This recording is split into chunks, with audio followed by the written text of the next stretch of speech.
I asked my daughter-in-law when the wedding was and she laughed. We actually got married last week, just for special people. A month later, she called in a panic, crying that the rent was overdue and asking if I had transferred the money. I simply replied, "Did I not tell you I only pay rent for special people?" Before I continue this story of how I taught my entitled family a lesson they will never forget, let me know where you are watching from in the comments below. Hit like and subscribe if you have ever had to cut off toxic people who only loved you for your wallet. My name is George Baxter. I am 63 years old. If you looked at me working the morning shift at the local hardware store, wearing faded denim and a worn-out flannel shirt that smelled of sawdust and motor oil, you would see a perfectly ordinary widower trying to keep busy. You would not see the man who sold his regional logistics empire 5 years ago for $14 million. After my wife Diane passed away, the big empty house and the massive bank accounts brought me absolutely no comfort. I placed the money in a blind trust, kept a modest suburban home, and took a minimum wage job just to have a reason to wake up in the morning. I wanted a simple life. I also wanted to see if my son Aaron would love me without the deep pockets of the family business constantly bailing him out. I was a foolish, hopeful old man. Aaron was my only child. When Diane died, I poured all my grief into making sure his life was perfectly cushioned, hoping to spare him the pain of our loss. When he moved to downtown Chicago with his fiancée Brittany, I did not want them to struggle the way Diane and I did when we were young and building our company from the ground up. I secured a lease for them in a beautiful high-rise apartment overlooking the city skyline. I paid their $3,000 monthly rent without a single complaint. When Brittany complained that their massive space felt empty, I bought every single piece of furniture in that apartment. The plush velvet sofa, the custom dining table, the imported rugs, the smart appliances. Everything they touched, sat on, or slept in was bought with my quiet generosity. I never rubbed it in their faces. I never asked for a thank you. I just wanted to be part of my son's life. I wanted to feel like I still had a family. It was a crisp Tuesday morning when I sat at my modest kitchen table, a steaming cup of black coffee in one hand and my reading glasses in the other. I was going over my budget for the month. Aaron had mentioned the week before that they were finalizing the caterer for their upcoming wedding. They had vaguely discussed a summer date, but getting details out of them was always an exhausting chore. I had written out a beautiful greeting card, telling Aaron how proud Diane would have been to see him become a husband. Tucked inside that card was a check for $5,000, a little extra gift to help them start their married life without any financial stress. I picked up my phone and dialed Aaron's number, intending to ask for the exact date of the ceremony so I could finalize the catering payment directly with the vendor. The phone rang 4 times. Finally, the line clicked open. It was not Aaron. It was Brittany. Her voice had that breathy, condescending tone she always used with me, the tone you use when humoring a confused child. "Hello, George," she sighed. I could hear the ambient noise of a television playing in the background. "Brittany." "Good morning," I said, keeping my voice warm and steady. "I was hoping to catch Aaron. I wanted to finalize the payment for your caterer and get the exact date of the ceremony so I can book my suit rental." There was a pause. It was not an awkward pause. It was a calculating one. Then she let out a soft, dismissive little laugh that sent a strange, terrible chill down the back of my neck. "Oh, George," she said, her words dripping with a sickly sweet poison. "Did Aaron not tell you we actually got married last week?" The kitchen suddenly felt very cold. The coffee in my mug stopped warming my hands. I sat perfectly still, staring at the blue ink on the check resting on the wooden table. "Married last week," I repeated. My voice was barely a whisper. My mind scrambled to process the information. My only son. The boy I had taught to ride a bicycle. The boy whose mother I had buried. He had gotten married, and I was sitting here in my kitchen entirely oblivious. "Yes," Brittany continued, completely unbothered by the absolute devastation she had just delivered. "We decided to cancel the big event. It was just too much stress to organize everything. We went to the courthouse and had a lovely private dinner afterward.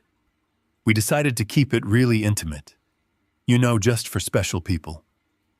Just for special people. The phrase hit me with the force of a freight train.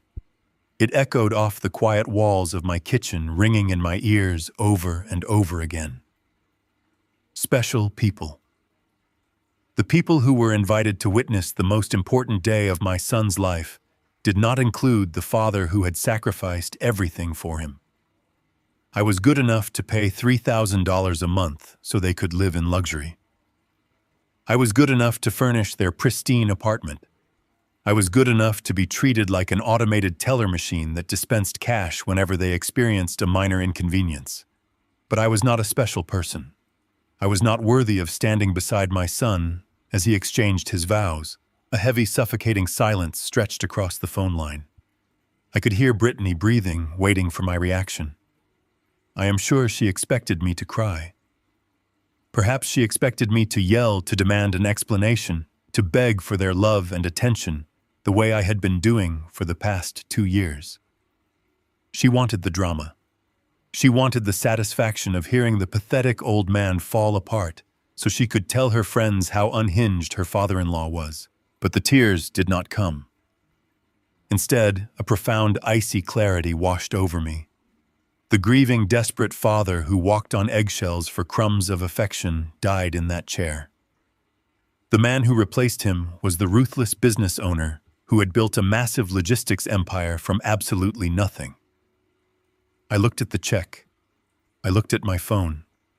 I took a deep breath. "I understand," I said. My voice was perfectly flat, devoid of any anger, any sorrow, any emotion at all. "Wait, what?" Brittany stammered, clearly thrown off balance by my calm response. "Are you not going to pay the caterer cancellation fee? We still owe them for the deposit," and I ended the call. Did not say goodbye. I set the phone down on the table. I opened my laptop. It took exactly 4 clicks to log into my banking portal. I navigated to the recurring transfers tab. There it was, the $3,000 payment scheduled to leave my account on the 1st of every month, headed straight to their Chicago landlord. I clicked cancel. The screen asked for confirmation. I clicked confirm. A small green checkmark appeared on the screen, signaling that the transaction was permanently deleted. The financial umbilical cord was severed forever. They had chosen to exclude me from their lives, so I was simply respecting their boundaries. I reached for the beautiful wedding card I had written. I slid the $5,000 check out from under the flap. I held it between my fingers, feeling the crisp paper. I tore it in half. Then I put the halves together and tore them again. I continued tearing until the generous gift was nothing more than a pile of useless confetti resting on the table. I swept the pieces into my hand and dropped them into the trash can. I did not feel angry. I felt entirely liberated. My son and his new wife believed they had just put me in my place. They believed I would continue to fund their extravagant lifestyle out of some misplaced sense of parental duty. They had vastly underestimated me. They wanted a life reserved only for special people. I was going to let them pay for it.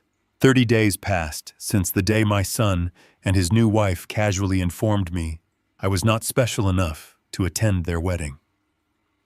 30 days of absolute, uninterrupted silence. I spent my mornings working my shift at the local hardware store, finding a strange, quiet comfort in the physical labor. Stocking heavy boxes of copper fittings and smelling cut pine kept my mind focused. I knew the silence from Chicago was not peace. It was ignorance. Aaron and Brittany had spent the last month living their luxurious, exclusive life, completely unaware that the safety net they took for granted no longer existed. They never checked their bank accounts. They just swiped their premium credit cards, fully assuming my money would magically appear to cover their extravagant trail. It was a Thursday afternoon when their illusion finally shattered. I was in aisle 7 organizing a display of power tools when my cell phone began to vibrate violently in my pocket. I pulled it out and looked at the screen. Brittany. I let it ring until it went to voicemail. It stopped, then immediately started buzzing again. 3 consecutive calls in less than 2 minutes. This was panic. They had finally hit the financial wall. I wiped my hands on my denim apron, walked out to the quiet loading dock behind the store, and pressed accept on the 4th ring. She did not even say hello. "George, the rent is overdue." Her voice was high-tight and completely stripped of that arrogant, breathless tone she had used 30 days ago. The property manager just posted a 3-day pay or quit notice directly on our front door. "Did you forget to authorize the transfer?" Listen to the specific phrasing she chose to use. "Did you forget?" She was already attempting to control the narrative, trying to gaslight me in real time. She constructed a reality where I had simply made an elderly, absent-minded mistake with my banking portal, completely ignoring the fact that she had intentionally excluded me from my only son's wedding. I leaned against the cold brick wall of the loading dock, watching a delivery truck idle in the yard. I did not speak immediately. I let her sit in the crushing silence. The absence of my frantic apology rattled her. "George, are you there? We need the cash right now. The landlord is being completely unreasonable. We tried to tell him there was a banking error with your account, but he refused to listen to us.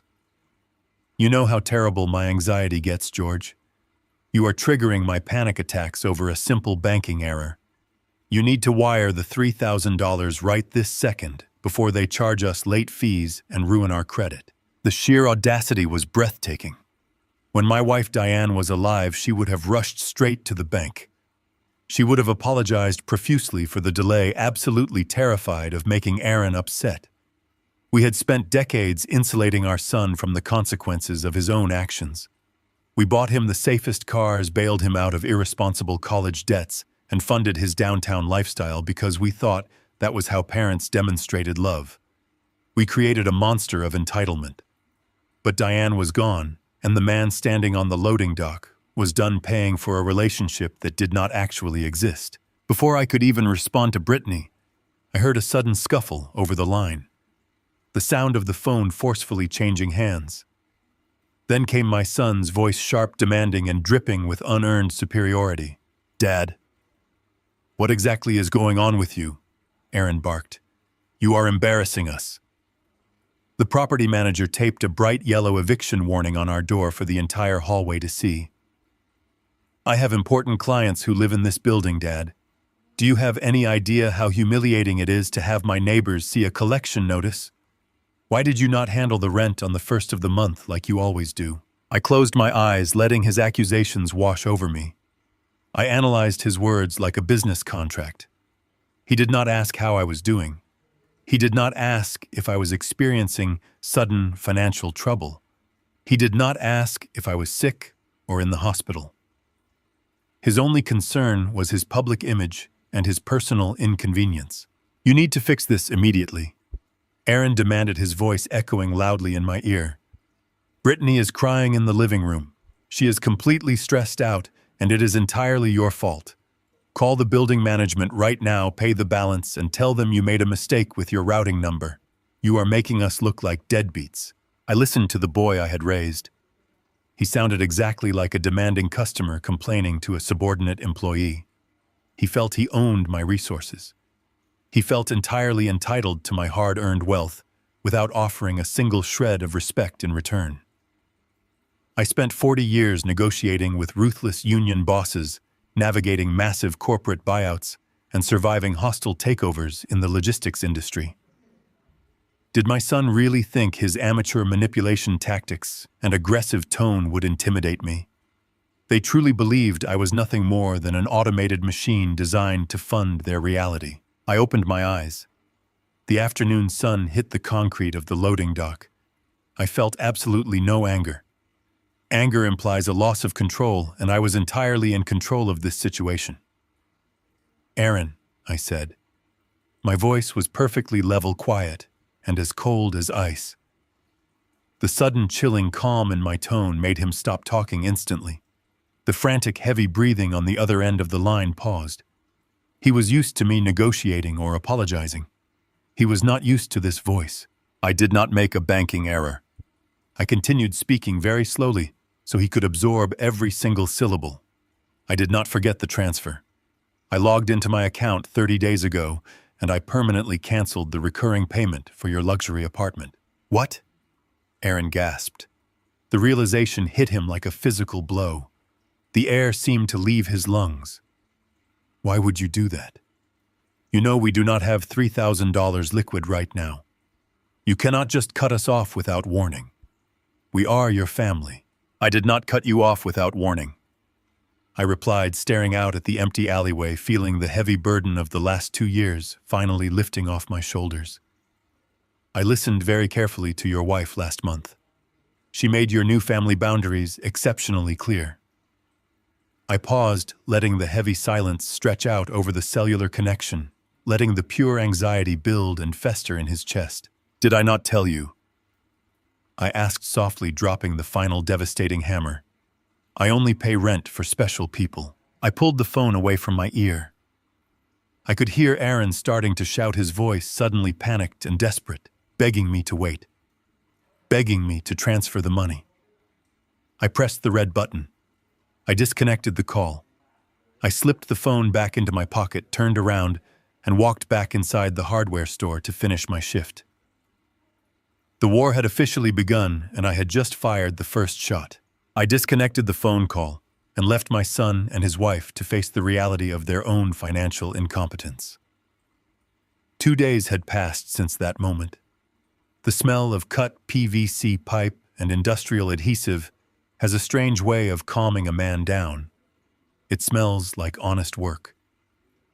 I was kneeling in the plumbing aisle of Miller Hardware, sorting heavy brass fittings into small plastic bins. The repetitive motion was exactly what I needed. Every nut and bolt had a designated place and a specific purpose. It was a simple, organized world that made sense. People in my neighborhood thought I was just a grieving widower trying to stretch his meager Social Security checks to make ends meet. They saw an old man in faded jeans and scuffed work boots sweeping the floors and restocking inventory for $14 an hour. They smiled at me with pity. I let them. I never bothered to correct them because the truth was a secret I guarded with my life. 5 years ago, my world completely stopped when my wife Diane took her last breath in a sterile hospital room. We had built a regional logistics and shipping empire completely from scratch, starting with a single used delivery truck. When I lost her, the business we built together felt like a massive hollow monument to a life I no longer wanted. I could not walk into the corporate office without expecting to see her sitting at her desk, so I sold it. I liquidated the entire company and walked away with $14 million. $14 million. It is a sum of money that can change a bloodline forever. But money without Diane felt like a curse. I placed every single penny of that fortune into an ironclad blind trust. I paid off my modest suburban home, and I applied for a minimum wage job at the local hardware store. I wanted to wake up early, I wanted my hands to ache from physical labor, and I wanted to see who my son Aaron really was. I set up a quiet, invisible test. I wanted to know if the boy we raised would still respect his father if the bottomless corporate checkbook was suddenly gone. I wanted to see if he would visit an old hardware store clerk just to ask how his day went. I wanted to know if he loved me or if he simply loved the lifestyle I provided. Aaron failed the test spectacularly. From the moment I put on this denim apron, he treated me like an embarrassing distant relative. He only visited when he needed a cosigner or a cash deposit. He never once asked about my day. He looked at my work boots with pure disgust. The test broke my heart, but it also gave me absolute clarity. I was placing the final brass fitting into its bin when the heavy automatic doors at the front of the store slid open. I did not need to look up to know who had just walked in. I could hear the sharp, rapid clicking of expensive high heels echoing against the polished concrete floor. It was a sound that absolutely did not belong in a hardware store. I stood up, slowly brushing the dust off my knees. Aaron and Brittany were marching down the main center aisle, moving with a frantic, aggressive energy. They looked entirely out of place. Aaron wore a tailored designer suit, that probably cost more than the monthly salary of everyone working in the building. Brittany was clutching a luxury handbag, her face twisted into a mask of pure aristocratic rage. They were scanning the aisles looking for me. When Brittany spotted me standing in the plumbing section, she did not hesitate. She stormed right past a display of power drills and marched directly into my aisle. Aaron followed closely behind her, his face flushed red with anger and embarrassment. They had clearly spent the last 48 hours tearing their apartment apart, looking for a way to pay their landlord before coming down here to demand my surrender. "George, what is wrong with you?" Brittany shouted. Her voice was shrill and incredibly loud, bouncing off the metal shelves and immediately drawing the attention of several customers and my coworkers. I stood perfectly still, resting my hands in the pockets of my apron. I did not raise my voice. I simply watched her throw a public tantrum in the middle of a hardware store. "You ignored all of our text messages," Aaron yelled, pointing a finger at my chest. "You ignored every single phone call.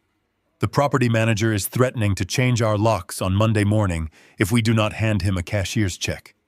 You need to log into your bank right now and fix this mess." I looked at my son. His designer tie was slightly crooked. He looked panicked, but his panic was entirely wrapped in arrogance. He genuinely believed he could just walk into my place of employment, yell at me, and force me to submit to his demands. "I am currently on the clock, Aaron," I said, keeping my voice low and steady. "If you need assistance finding a specific tool, I can help you. If you are here to yell, you are disrupting the customers." Brittany let out a loud, dramatic scoff, throwing her hands up in the air. "This is absolutely pathetic, George," she yelled, stepping closer to me. "You are a bitter old man throwing a ridiculous tantrum because you did not get an invitation to a private dinner. We did not invite you because you embarrass us. Look at you. You sweep floors for a living. You are trying to ruin your own son's life over a stupid, bruised ego. Stop acting like a child and pay the rent." Several customers at the end of the aisle had stopped pushing their carts.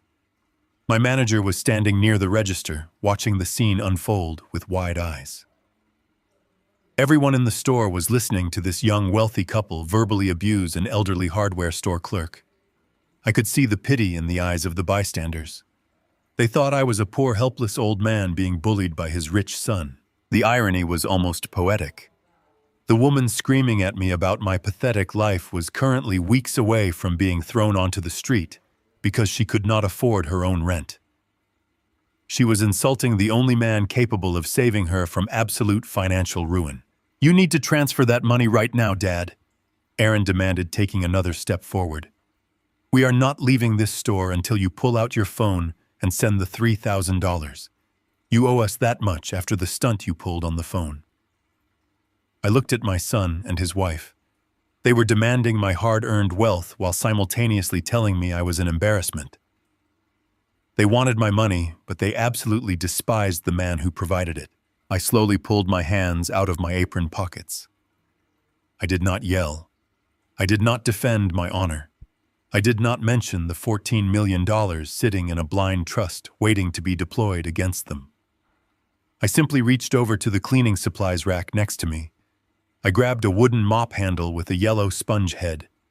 I turned back to my son and extended my arm, offering the mop directly to him. Aaron stared at this wooden handle. He looked completely confused. His face contorted as he tried to understand what I was doing. "What is this?" Aaron asked, his voice faltering. "What are you doing?" I looked him dead in the eye, holding his gaze with absolute cold authority. "If you need money to pay your rent." "Aaron," I said, my voice carrying clearly down the quiet aisle, "we are currently hiring in aisle 4. The starting pay is $14 an hour. I suggest you start in the garden section. It gets very muddy this time of year." Brittany's jaw dropped. She looked at the mop handle and then up at my face, completely horrified by the implication. The realization that I was utterly serious, that the endless fountain of cash was truly and permanently dry, finally hit them. Aaron slapped the mop away from my hand. The wooden handle hit the concrete floor with a loud clatter. His face turned a deep shade of purple. "You are going to regret this." Aaron hissed, his voice shaking with absolute fury. "You are going to die completely alone, and I will not shed a single tear for you." He turned around and stormed down the aisle, pushing past a confused customer. Brittany glared at me, her eyes narrowed into venomous slits, before she turned on her luxury heels and followed her husband out of the store. I calmly bent down, picked up the mop, and placed it exactly where it belonged on the rack. I adjusted my denim apron and went back to sorting the heavy brass fittings into their small plastic bins. My heart was not racing. My hands were not shaking. I felt a profound, incredible peace. They had promised I would regret cutting them off. I knew with absolute certainty they had no idea what regret truly felt like. But they were about to learn. 2 weeks had passed since the public spectacle in the plumbing aisle of Miller Hardware. 14 days of absolute unbothered silence. I spent those days falling into a comfortable rhythm. I woke up at 5 in the morning, drank my black coffee, and watched the sun slowly rise over my quiet suburban street. I tended to my garden, I read historical biographies on my back porch, and I worked my shifts at the store with a clear head. The oppressive, heavy anxiety that had weighed on my chest for the past 2 years was completely gone. I no longer jumped every time my cell phone rang, fearing another manufactured emergency or a sudden demand for cash. I thought the worst was over.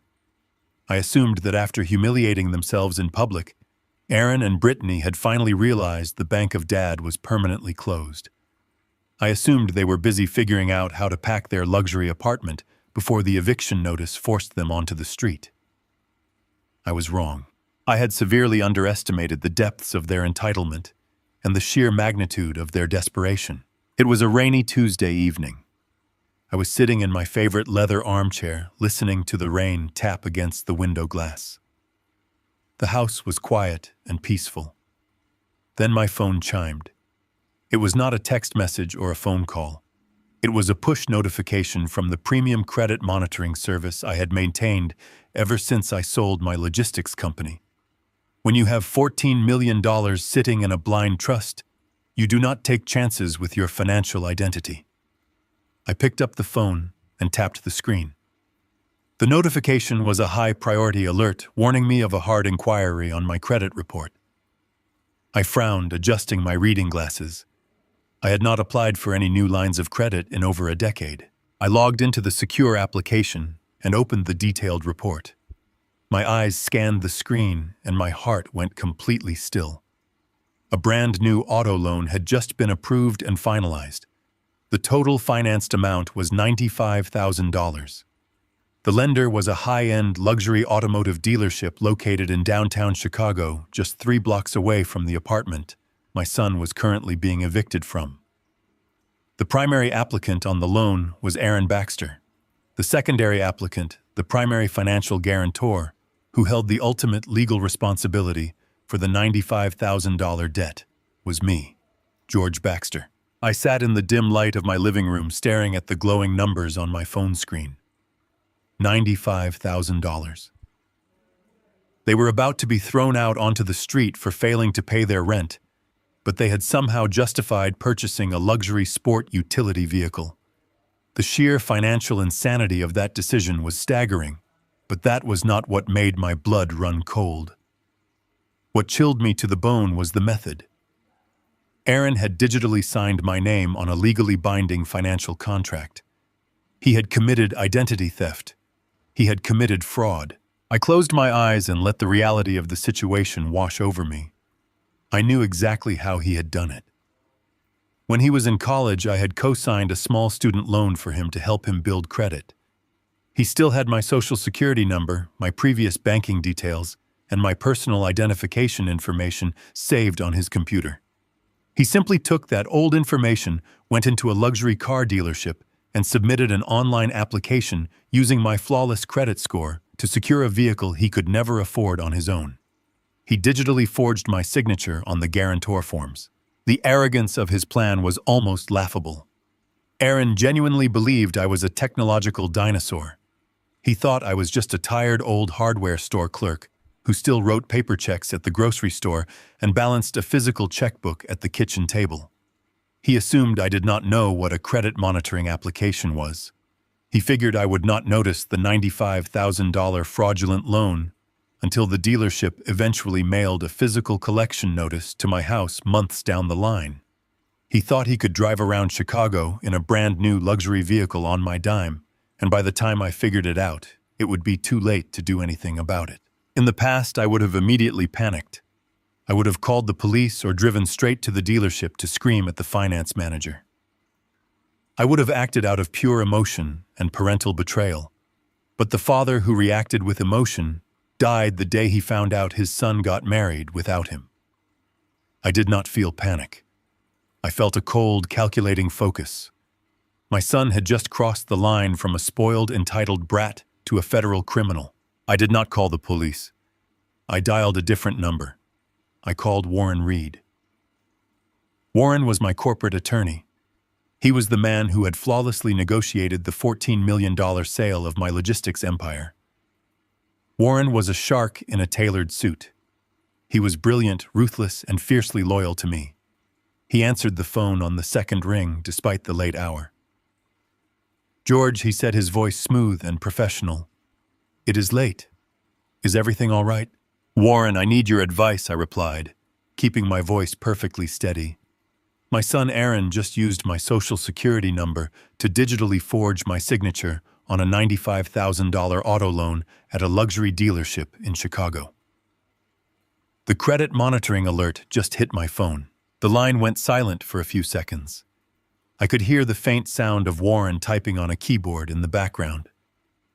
When he finally spoke, his tone had shifted from a friendly greeting to absolute razor-sharp legal focus. "Do not freeze your credit yet, George." Warren instructed, his voice hard and precise. "Do not call the dealership. Do not call the police. Do not do anything that would alert Aaron or the finance department that we know about this transaction." I frowned, staring at the rain hitting the window. "Why not? If I freeze it now, I can stop the sale before they take the car." "That is exactly why you are not going to stop it," Warren explained. "Listen to me very carefully, George. Right now, Aaron has submitted fraudulent documents. That is a crime, but it is a crime we can currently intercept and mitigate. If you call the dealership, they will just cancel the loan and kick him off the lot. He will get a slap on the wrist. But if you wait, if you let the ink dry on those contracts, if you let the dealership process the digital wire transfer, and you let your son physically drive that $95,000 luxury vehicle off the dealership lot, the situation fundamentally changes." I gripped the phone tightly, starting to understand the sheer magnitude of the trap Warren was proposing. "If he drives that car off the lot," Warren continued, "it immediately elevates this from an attempted fraud to a completed felony grand theft auto and federal wire fraud. He is using digital channels to steal nearly $100,000 of institutional funds backed by your stolen identity. If we want to truly hold him accountable, we have to let him complete the crime. We have to let him establish an undeniable concrete paper trail that no defense attorney in the country can excuse." The absolute brilliance of the strategy settled over me. Warren was not suggesting we defend against the attack. He was suggesting we open the door wide, let the enemy walk directly into the center of the room, and then lock the door behind them. He wanted to turn a momentary lapse in judgment into a permanent, unavoidable consequence. "Are you telling me to let my son steal a luxury car using my name?" I asked, wanting to be absolutely certain I understood the legal implications. "I am telling you to let a criminal hand us all the evidence we need to destroy him," Warren replied coldly. "We let him take the car. We let the bank fund the loan. We give it exactly 48 hours for the paperwork to officially process through the federal banking system. Then we strike. We will report the fraud directly to the lender and the authorities simultaneously. We will present your digital login logs proving you were nowhere near the dealership or the signing device. We will trap him in a cage built entirely by his own greed." I sat in the quiet living room listening to the steady rhythm of the rain. I thought about Aaron and Brittany celebrating their clever little trick. I pictured them sitting in the leather seats of a car they did not own, laughing at the foolish old man sweeping floors at the hardware store. They thought they had outsmarted me. They thought they had found a secret back door to my wallet. They had no idea they were actively wrapping a legal noose around their own necks. "Do it, Warren," I said, my voice devoid of any hesitation. "Let them have the car. Let them drive it off the lot. We will let them dig their own grave." "I will monitor the loan origination from my end, George," Warren replied. "Get some sleep. The next few days are going to be very interesting." I ended the call and placed my phone face down on the table. I leaned back in my chair and closed my eyes. The pain of my son's betrayal was still there, a dull ache in the center of my chest, but it was completely overshadowed by a profound sense of justice. Aaron and Brittany wanted to play a high-stakes game of financial deception. They were about to learn that they had brought a pair of rusty scissors to a gunfight. I was going to let them enjoy their stolen luxury vehicle for a few days. Let them show it off to their friends. Let them drive it to the apartment they were about to be evicted from. Their punishment was coming, and it was going to be absolute. The morning sun cast a warm golden glow across my kitchen counter. It was a Thursday, and I was enjoying a rare day off from the hardware store. I stood by the window holding a steaming mug of black coffee, watching a pair of robins gather twigs for a nest in the old oak tree outside. My home was a sanctuary of peace and order. Every surface was spotless. Every book was neatly aligned on its shelf. I had spent the early hours of the morning reviewing my garden plans for the upcoming spring season. The silence in the house was a comforting presence. It was a sharp contrast to the chaotic financial storm I knew was brewing in Chicago. I took a slow sip of my coffee, feeling completely grounded and secure. Then a sharp, firm knock echoed from the front door. I set my mug down on a coaster and walked through the hallway. I expected a delivery driver, or perhaps a neighbor dropping off misdelivered mail. When I opened the heavy wooden door, I did not find a familiar face. A woman in a crisp gray business suit stood on my porch. She held a thick leather binder clutched tightly against her chest. An official identification badge hung from a lanyard around her neck. She looked to be in her late 30s with a serious professional expression that suggested she was bracing herself for an unpleasant encounter. She glanced down at her paperwork and then looked back up at me. Her eyes scanned my clean-pressed shirt and my neatly combed hair. She seemed momentarily confused but quickly regained her professional composure. She introduced herself as an investigator from the State Department of Adult Protective Services. I remained perfectly still, letting the weight of her words settle over the porch. The Department of Adult Protective Services is an agency designed to rescue vulnerable elderly individuals from neglect and abuse. They intervene when a person can no longer care for themselves. I simply nodded and asked her how I could be of assistance. The agent cleared her throat and explained that she was mandated to conduct a wellness check. She told me her office had received a highly disturbing and detailed report regarding my living conditions and my mental health. The investigator began to list the specific allegations from her file. She kept her voice gentle, but the words were incredibly heavy. The anonymous caller claimed that I was a 63-year-old man suffering from a rapid and severe cognitive decline. The report stated that my house had become an extreme hoarding hazard, filled with rotting garbage and structural dangers. The caller insisted that I was entirely incapable of managing my own daily hygiene or basic nutrition. Finally, the agent noted a severe accusation of financial mismanagement. The caller claimed I was aimlessly squandering my life savings and forgetting to pay crucial basic expenses like rent and utility bills. I listened to the litany of lies without blinking. It took less than a second for my mind to connect the dots. The anonymous caller was not anonymous to me. It was Brittany. She was retaliating. I had permanently canceled the $3,000 rent transfer that funded her luxury lifestyle. In her mind, I had forgotten to pay a basic bill. Her response to being cut off was not to find a job or downsize her apartment. Her response was to weaponize a government agency against me. She fabricated a horrific story of senility and squalor to punish me for closing my wallet. I felt a brief wave of profound disgust wash over me, but I quickly pushed the emotion aside. Disgust is a useless feeling. Logic and strategy are the only tools that matter in a conflict of this magnitude. The investigator shifted her weight, looking at me with a mixture of sympathy and firm legal duty. She explained the ultimate goal of the concerned family members who had filed the report. They were not simply asking the state to check on my welfare. They were actively petitioning the courts for an emergency order of legal guardianship. They wanted a judge to declare me mentally incompetent and physically incapable of handling my own life. They requested that the state grant them total control over my healthcare decisions and complete access to all of my financial assets. They wanted the authority to forcefully relocate me from my home and place me in a managed care facility for my own safety. The sheer calculated evil of their plan was breathtaking. Aaron and Brittany were facing imminent eviction and financial ruin because of their own gross negligence. To solve their crisis, they decided to legally steal my autonomy. If a judge granted them emergency guardianship, they could legally sell my house against my will. They wanted to lock me in a sterile room and strip mine my entire life to fund their downtown Chicago fantasy. They truly believed I was a defenseless target. They believed an investigator would show up and intimidate an old man into submission. I did not raise my voice.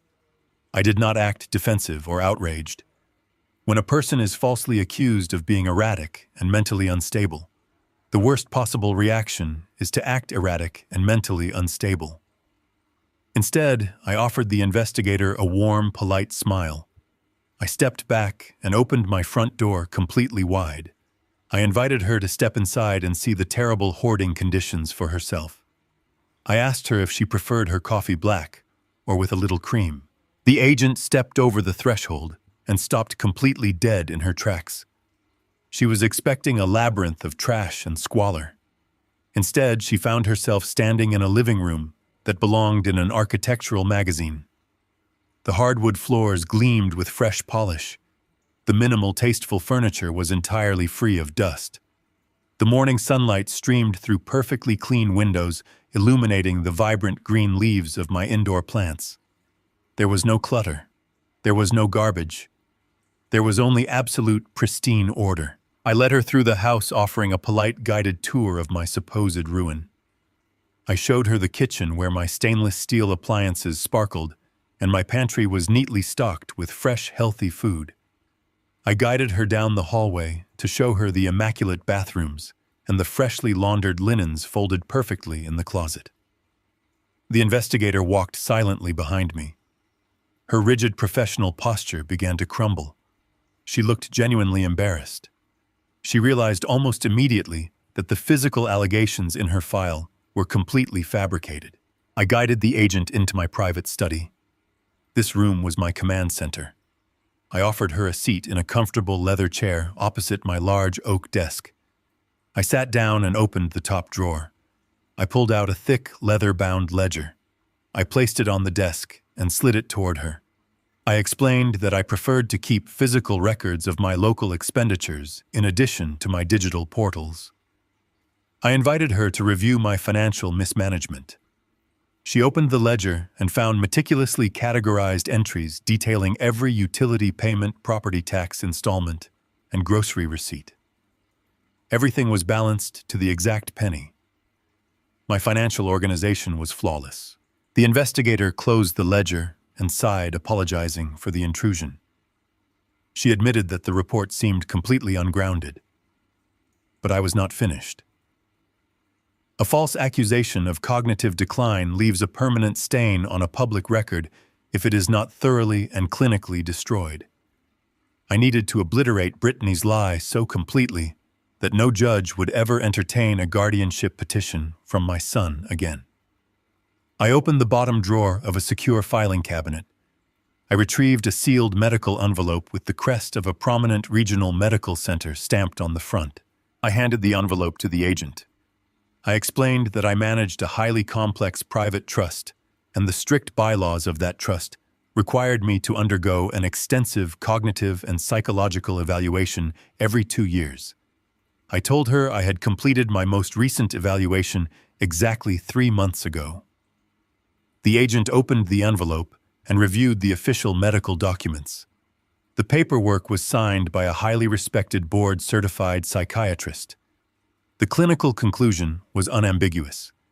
My memory, executive functioning, and psychological stability were graded in the highest possible percentiles. I was certified as operating with perfect mental acuity. The investigator carefully placed the medical evaluation back on the desk. Her face flushed with a deep professional embarrassment. She realized the full scope of what had just happened. She had been weaponized by a greedy family attempting to commit legal fraud. She stood up and apologized profusely. She assured me that she would immediately close the case. She stated clearly that she would flag the original report in the state database as an entirely malicious and fabricated claim. She told me that any future attempts by these callers to petition for guardianship would be blocked by her decisive field notes. I walked the investigator back to the front door, thanking her for her diligence and her time. I watched her walk down the driveway and get into her state-issued vehicle. She drove away, leaving my quiet suburban street perfectly peaceful once more. I closed the heavy wooden door and locked the deadbolt. Aaron and Brittany had tried to strike a fatal blow. They had tried to erase my freedom and lock me away in a facility to cover their debts.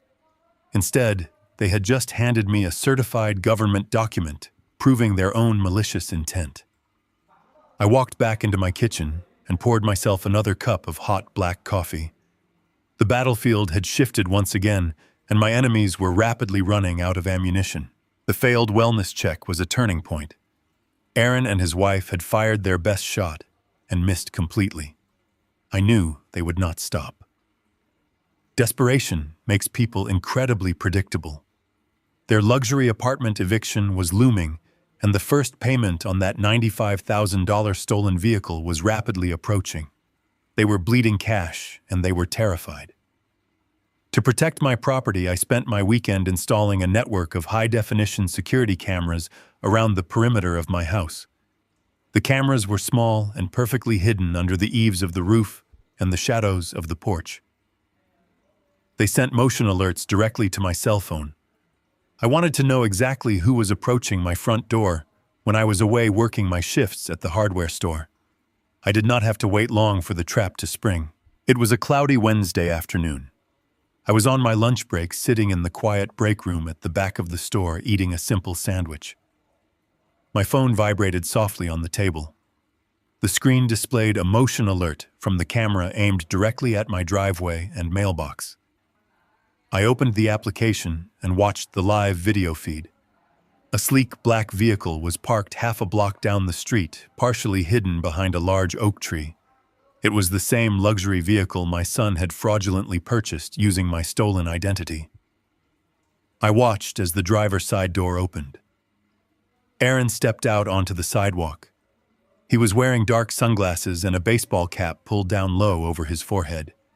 He looked around nervously, scanning the quiet suburban street to make sure the neighbors were not watching. He walked quickly up my driveway, keeping his head down.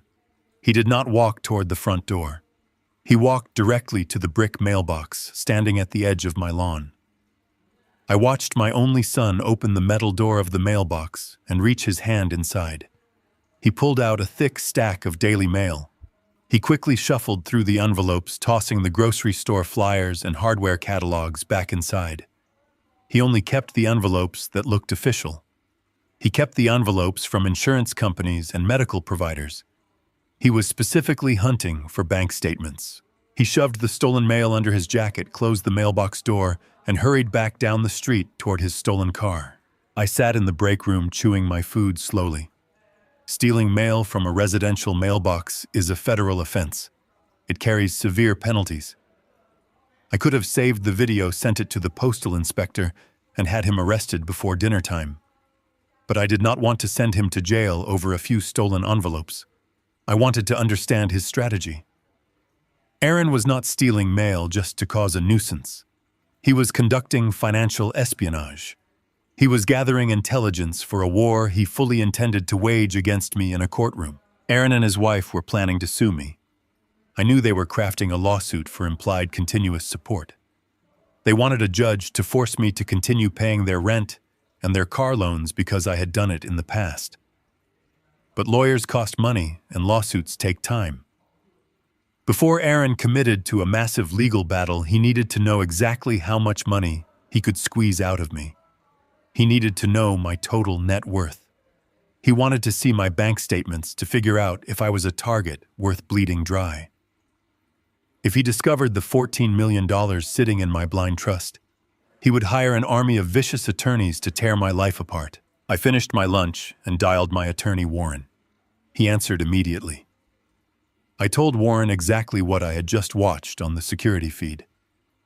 I explained that Aaron was systematically stealing my mail to gauge my financial vulnerability. Warren was completely silent for a moment. Then he suggested we contact the federal authorities right away and put an end to the harassment. I told Warren no. I told him we were going to use my son's espionage against him.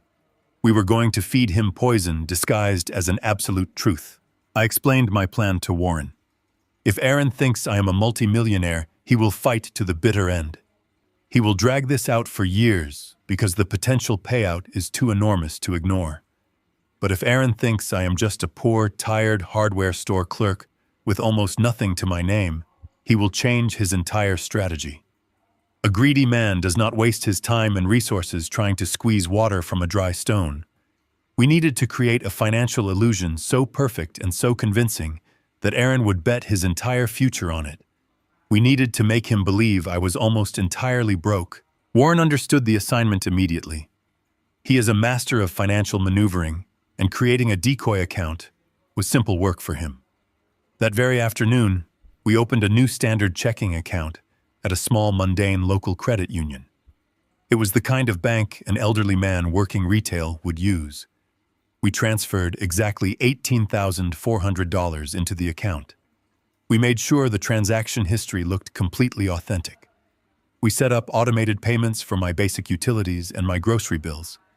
We made the account look like the meager life savings of a man who was barely surviving on Social Security and minimum wage. The most important step was the mail delivery.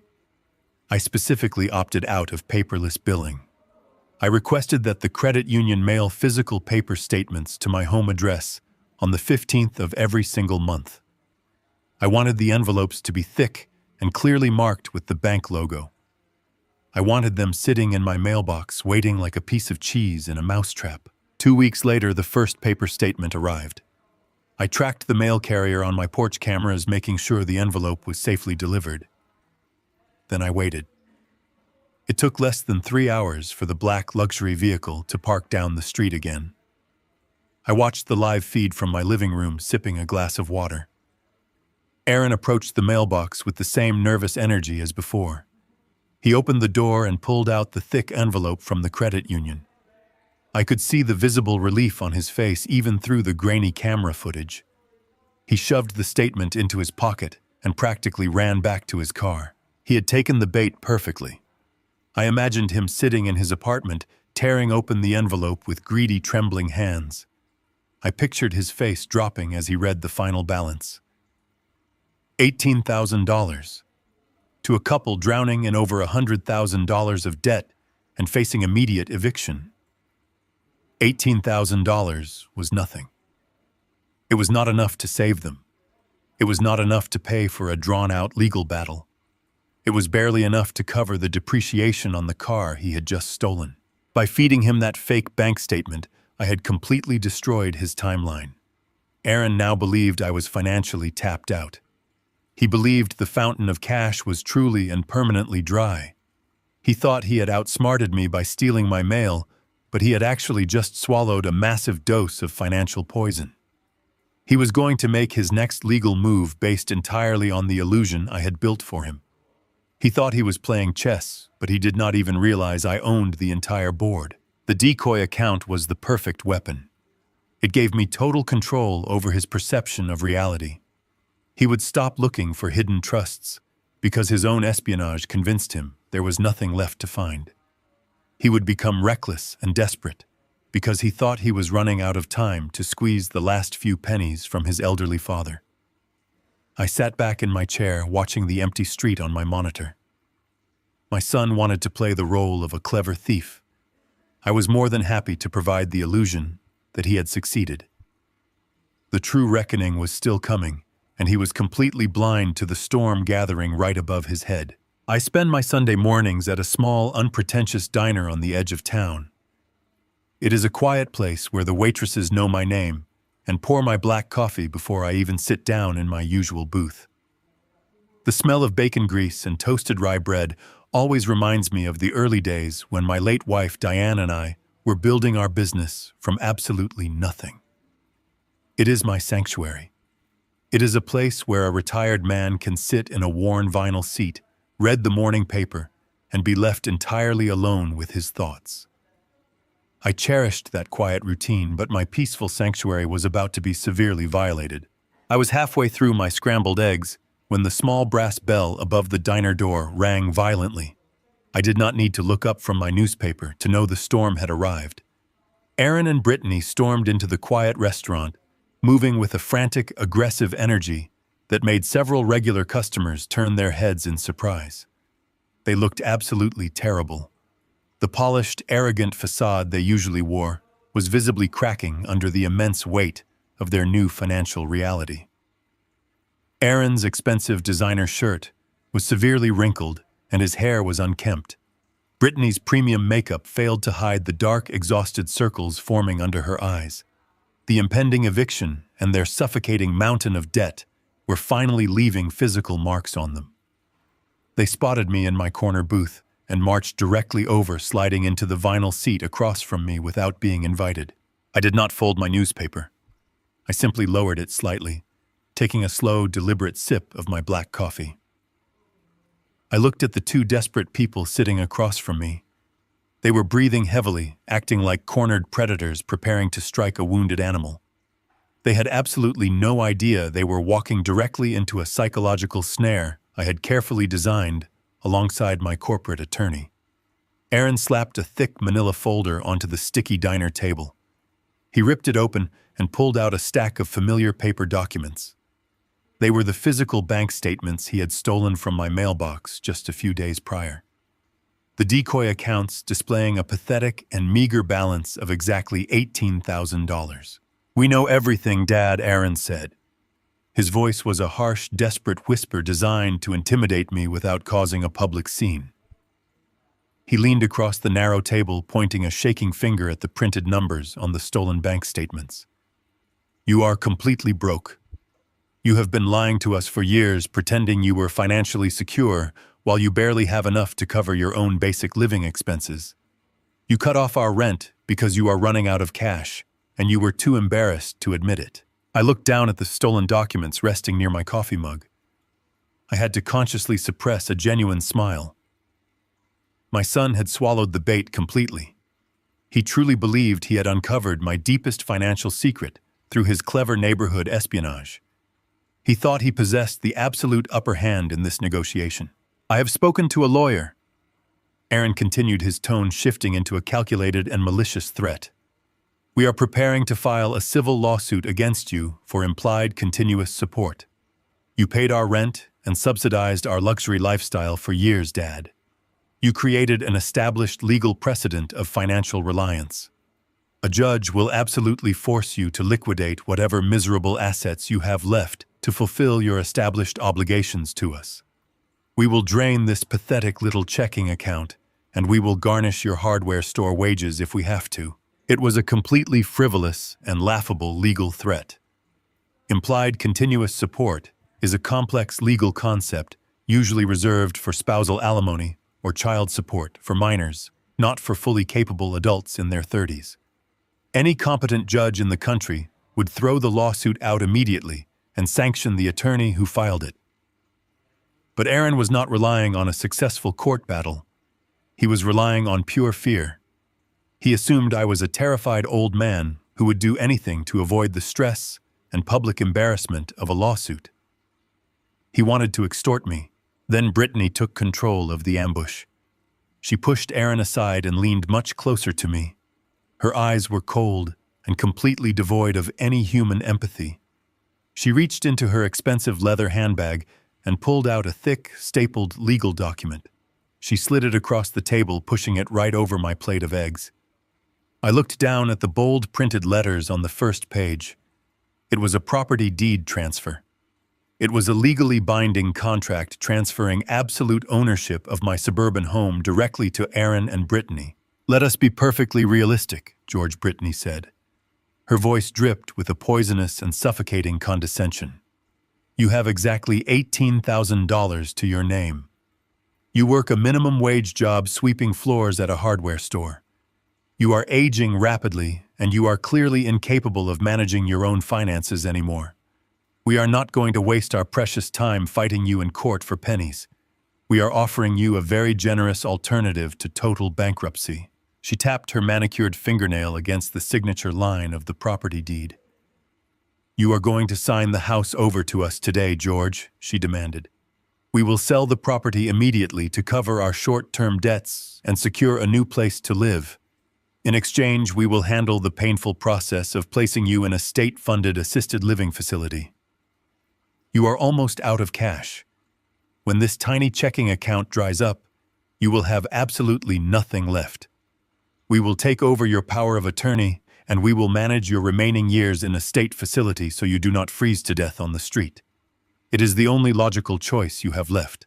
I sat in the vinyl booth, listening to the low hum of the diner refrigerators and the gentle clinking of silverware around me. I stared at the property deed resting on the table. My own son and his wife were actively trying to steal the home where I had lived with Diane for 30 years. They wanted to strip me of my sanctuary, sell my precious memories to the highest bidder, and lock me away in a miserable, underfunded state institution simply to pay for their luxury downtown lifestyle. They believed my entire existence was just a resource to be consumed and discarded when it was no longer convenient.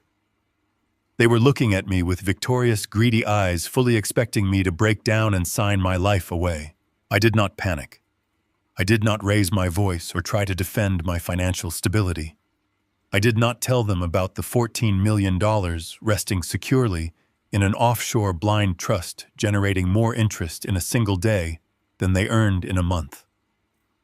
I simply looked at the fraudulent property deed, and then I looked directly into Brittany's eyes. I allowed a slow, genuine smile to spread across my face. The smile completely unsettled them. Brittany's confident, predatory posture faltered immediately. Aaron shifted nervously in his seat, glancing around the diner as if he expected someone to jump out and surprise them. They expected a desperate old man begging for mercy. They did not expect a man who found their grand extortion attempt mildly amusing. I slowly reached into the pocket of my faded flannel shirt. I pulled out my old leather wallet. I did not take out a pen to sign their ridiculous and insulting document. I took out a crisp $5 bill. I placed the $5 bill directly on top of the property deed, right over the blank signature line to cover the cost of my breakfast and coffee. I carefully folded my newspaper and tucked it neatly under my arm. I slid out of the vinyl booth, standing tall and perfectly composed. I looked down at the two pathetic, desperate people sitting at the table. Their massive extortion plot had just collapsed against a solid wall of absolute indifference. "You both look incredibly tired," I said, keeping my voice smooth and perfectly polite. "You really should not be wasting your Sunday morning trying to intimidate an old man in a diner. You should save your energy. You have an eviction to pack for." I turned around and walked toward the exit. I did not look back to see their faces. I did not wait to hear their panicked reaction. I simply pushed open the glass door and stepped out into the crisp morning air. The brass bell above the door chimed a cheerful goodbye.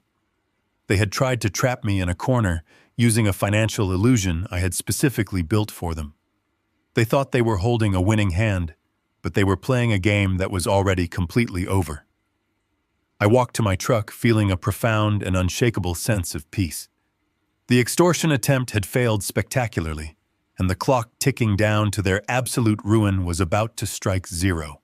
30 days after the diner incident, my life returned to a state of quiet equilibrium. I spent my mornings at the hardware store and my evenings tending to the rose bushes my late wife Diane had planted along the back fence. The air was growing cooler, hinting at the approaching autumn. I genuinely believed my son and his wife had finally exhausted their playbook. I thought the utter failure of their property deed extortion had finally convinced them that I was no longer a viable target. I was wrong. Desperation is a powerful and blinding force. When a person is staring down the barrel of absolute financial ruin, they do not surrender. They simply sink to unimaginable depths. It was a Thursday evening. I was sitting in my living room reading a book when my cell phone shattered the quiet atmosphere. The caller identification displayed Aaron's name. I stared at the glowing screen for a long moment. I knew better than to expect an apology, but curiosity got the best of me. I answered the call and pressed the phone to my ear. I was immediately met with the sound of violent weeping. It was not a subtle cry. It was a loud, hyperventilating performance. "Dad, please help me," Aaron sobbed, his voice cracking with manufactured panic. "You have to help us. Please, Dad, I do not know what else to do." I kept my voice perfectly level. "What is happening, Aaron?" He let out a ragged gasp. "We were in an accident. A terrible car accident on the interstate. Another driver ran a red light and smashed right into the passenger side. Brittany is hurt, Dad. She is hurt really bad. We are at the Memorial Hospital and the doctors say she needs emergency surgery to repair a shattered femur and internal bleeding. But there is a massive problem with our insurance network." I listened to the frantic narrative unspool. He claimed the hospital administration was refusing to admit Brittany to the surgical ward because they were out of network. He said the billing department was demanding a $10,000 upfront deductible before they would even take her into the operating room. He was begging me, crying that his wife was in agonizing pain sitting in a hospital hallway while bureaucrats argued over money. He pleaded with me to drain the remaining $18,000 from my checking account to save her life. The story was an absolute masterpiece of emotional manipulation. It was designed to bypass logic and trigger the primal protective instincts of a parent. Any normal father would have rushed out the door in a blind panic, completely willing to empty his bank accounts to save his family. But I was not a normal father anymore. I was a man who had spent the last several weeks watching my son orchestrate a relentless campaign to destroy my life. And then Aaron crossed a line that could never be uncrossed. "Dad, please, you have to do this," Aaron cried, his voice echoing through my quiet living room. "Think about Mom. Think about Diane. You know she would never let Brittany suffer like this.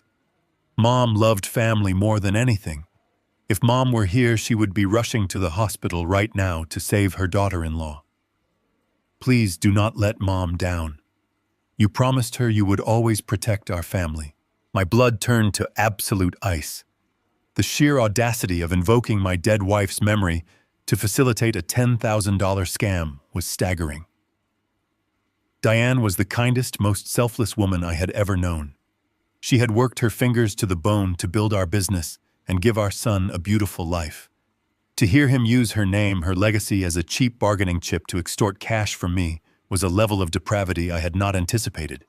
It was evil. It was pure, unadulterated evil. I did not yell. I did not call him a liar. I simply let the silence hang over the phone line for a few seconds, letting him believe his emotional performance had successfully paralyzed me. "I am leaving right now, Aaron," I said, my voice thick with feigned concern. "I will be at the hospital in 20 minutes. I will bring my checkbook. Just hold on." I hung up the phone. I did not panic. I calmly put on my jacket, grabbed my keys, and walked out to my truck. I drove toward the Memorial Hospital, but my mind was completely clear. A hospital cannot legally deny emergency life-saving surgery over an upfront deductible. It is a direct violation of federal law. If Brittany was truly dying from internal bleeding, she would already be in an operating room. The entire premise of his emergency was a poorly constructed lie born out of sheer desperation. They needed $10,000 to stave off their eviction, and pay the first installment on their stolen luxury vehicle. I arrived at the hospital and parked my truck in the visitor structure. The night air was thick and humid. I walked through the sliding glass doors of the main entrance. The lobby was bright and sterile, filled with the faint smell of antiseptic and stale coffee. If a frantic husband was desperately waiting for his wife to emerge from emergency surgery, he would be pacing the floor of the intensive care waiting room. He would be harassing the front desk nurses for updates. I did not go to the emergency room. I did not go to the surgical waiting area. I walked directly past the main reception desk and headed straight down the long tiled corridor toward the hospital cafeteria. The cafeteria was relatively empty at this hour. A few tired nurses and exhausted family members sat scattered at the plastic tables picking at lukewarm food. I stood near the entrance, hiding slightly behind a large vending machine. I scanned the room with a cold, calculated gaze. It took me less than 10 seconds to find exactly what I was looking for. Sitting in a brightly lit booth in the far corner of the room was my son, Aaron. Sitting directly across from him, looking absolutely flawless, without a single scratch, bruise, or broken bone on her body, was Brittany. They were not weeping. They were not in agony. They were happily devouring an expensive spread of artisan sandwiches and bottled sparkling water they had purchased from the premium hospital deli. I stayed perfectly still watching them. They were laughing. Aaron was leaning across the table taking a bite of his sandwich, with a massive, relaxed smile on his face. Brittany was giggling, scrolling casually through her cell phone. The contrast between the weeping, terrified son on the phone and the arrogant, relaxed man sitting in the booth was jarring. I slowly reached into my jacket pocket and pulled out my cell phone. I opened my voice recording application and pressed the red circle to begin capturing audio. I held the phone discreetly at my side and stepped out from behind the vending machine. I walked silently across the cafeteria, moving toward their corner booth with slow, deliberate steps. The ambient noise of the hospital masked my approach. As I drew closer, their voices became perfectly clear. "I cannot believe he bought it so fast." Aaron chuckled, wiping his mouth with a napkin. "I told you bringing up my mother would work. It is his ultimate weak spot. The old man is definitely going to pay up. He probably drove here going 80 miles an hour. Brittany took a sip of her sparkling water and smiled, her eyes gleaming with pure greed.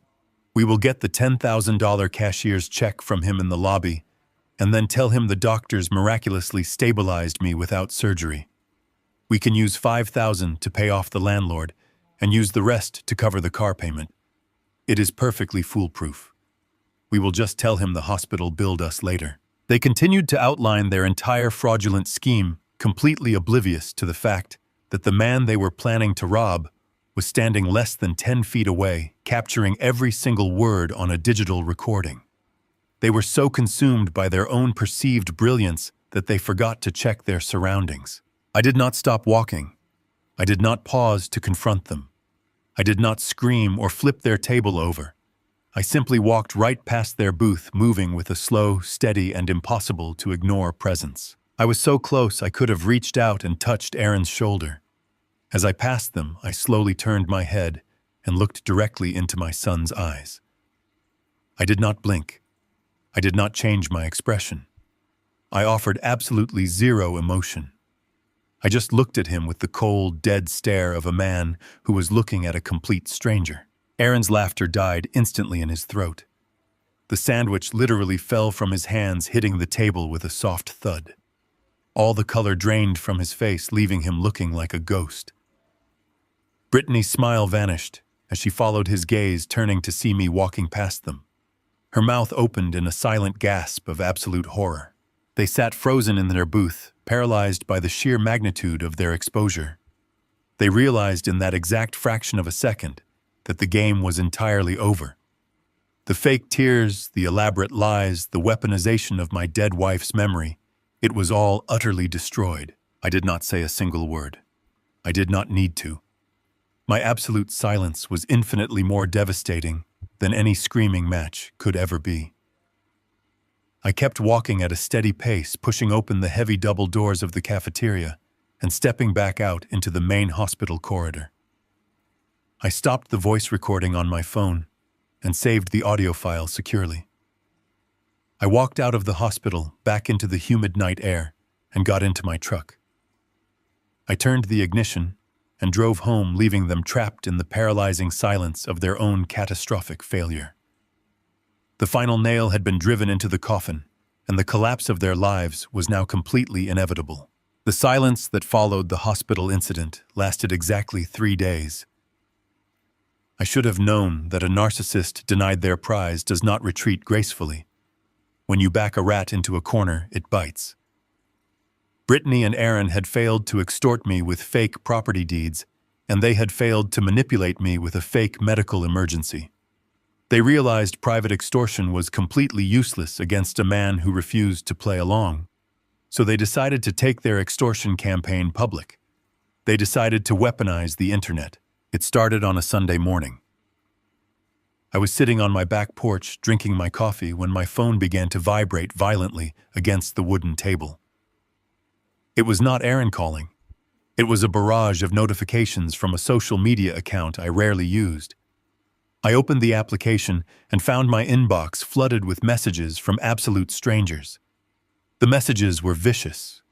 People I had never met were calling me a monster, a greedy old tyrant, and a disgrace to fatherhood. Confused, I clicked on a link that a stranger had sent me. It led directly to a video Brittany had posted late the night before. The performance was an absolute masterpiece of digital manipulation. The camera was positioned close to her face. She was sitting on the floor of their luxury apartment, leaning against a bare wall to make it look like they were living in destitution. She wore an oversized gray sweater and no makeup. Her hair was messy. She looked completely broken. And then she began to weep. In the video, Brittany stared directly into the lens and told the world a horrific story about her cruel, wealthy father-in-law. She painted me as a manipulative millionaire who used his fortune to control and abuse his only son. She claimed I had suddenly and maliciously cut off all their financial support simply because they wanted to be independent. She cried real heavy tears as she told her audience that Aaron was working himself to the bone just to keep a roof over their heads while I sat in my massive suburban home hoarding millions of dollars and laughing at their misery. But she did not stop there. A good lie needs a truly devastating hook to go viral. Brittany wiped her eyes, took a shaky breath, and delivered the ultimate lie. She placed a trembling hand on her stomach and announced to the internet that she was pregnant. She looked right into the camera and sobbed that her evil father-in-law had abandoned his struggling son and his pregnant wife, leaving them to starve in the streets. She begged the internet for help, stating they were facing imminent eviction and had no way to pay for her prenatal medical care. She included a link to a crowdfunding campaign at the bottom of the video. I sat on my porch watching my daughter-in-law lie to millions of people. The video already had hundreds of thousands of views. The comment section was a raging fire of public outrage. Thousands of strangers were demanding my head. They were sharing my full name, my address, and the location of the hardware store where I worked. They were organizing a digital mob to destroy a man they did not even know, based entirely on the fabricated tears of a greedy woman. I did not feel fear. I felt a profound sense of pity for the people being scammed into donating their hard-earned money to fund a luxury vehicle and a downtown apartment. But pity quickly turned to cold resolve when the real-world consequences of her lies reached my sanctuary. On Monday morning, I put on my denim apron and walked into Miller Hardware for my morning shift. The store was unusually quiet, but the atmosphere was incredibly tense. My manager, an honest, hard-working man named Dave, intercepted me before I could even reach the plumbing aisle. Dave looked exhausted. He pulled me into his small office and closed the door. "George, we have a massive problem," Dave said, rubbing his temples. "The store phone has been ringing off the hook since we opened. We have received over 200 calls from people all over the country. They are screaming at my cashiers. They are leaving terrible reviews on our business page. They are demanding that I fire you immediately for being an abusive monster to your pregnant daughter-in-law." I looked at Dave, feeling a deep wave of guilt. I had brought this circus to his doorstep. I explained the situation to him. I told him about the extortion, the fake hospital emergency, and the truth about their financial greed. Dave listened quietly. He knew me well. He knew I was a good man who worked hard and bothered absolutely nobody. He told me to take a few days off with pay until the internet mob found a new target to attack. I thanked him, took off my apron, and walked back out to my truck. Brittany had crossed the final boundary. She had brought her lies into my real life. She had threatened the livelihood of innocent people who had given me a place to work in peace. She wanted to destroy my reputation to line her own pockets. It was time to completely obliterate her reality. I sat in the cab of my truck and called Warren Reed. I did not even need to explain the situation. My corporate attorney had already seen the video. His team of legal sharks actively monitored digital platforms for anything related to my name or my trust. Warren sounded incredibly calm on the phone, but I knew him well enough to hear the predatory excitement in his voice. "George, we have a beautiful opportunity here," Warren said, his tone smooth and sharp. "Brittany has just handed us the exact rope we need to hang them both, legally speaking." I asked him if we should send a cease and desist letter to force her to take the video down. Warren actually laughed. It was a cold, calculating sound. "Absolutely not," Warren replied. "A cease and desist is a warning. It gives them the chance to delete the video, claim they are being bullied by your expensive lawyers, and play the victim all over again. We do not give warnings, George. We deliver consequences. We are going to file a massive defamation lawsuit against her immediately." I listened carefully as Warren outlined the brilliant brutality of his legal strategy. By filing a formal defamation lawsuit, we would immediately trigger the discovery process. We would not just demand money for damages. We would demand the absolute truth under the penalty of perjury. When you sue someone for defamation, Warren explained, they have to legally prove that the statements they made were true. We are going to force Brittany into a deposition room. We will put her under oath with a court reporter present. She will be legally compelled to provide medical records proving this supposed pregnancy. She will be legally compelled to provide financial records proving they are starving. When she cannot produce a single shred of evidence, she will have committed perjury on top of defamation and wire fraud. The sheer perfection of the plan settled over me. Brittany thought she could hide behind a camera lens and cry fake tears to manipulate the public. She thought the internet would act as her personal army to bully me into submission. She did not realize that the legal system does not care about viral videos or angry comments from strangers. The legal system only cares about verifiable facts. "File the lawsuit, Warren," I instructed, my voice steady and completely devoid of mercy. "File it today. Serve her the papers at the luxury apartment she is about to be evicted from. Make sure the process server hands it to her directly." "Consider it done, George," Warren replied. "The lawsuit will be filed before noon. We will freeze the crowdfunding account she set up by notifying the platform of the active fraud investigation. She is going to learn that lying to the internet is very different from lying under oath." I ended the call and started my truck engine.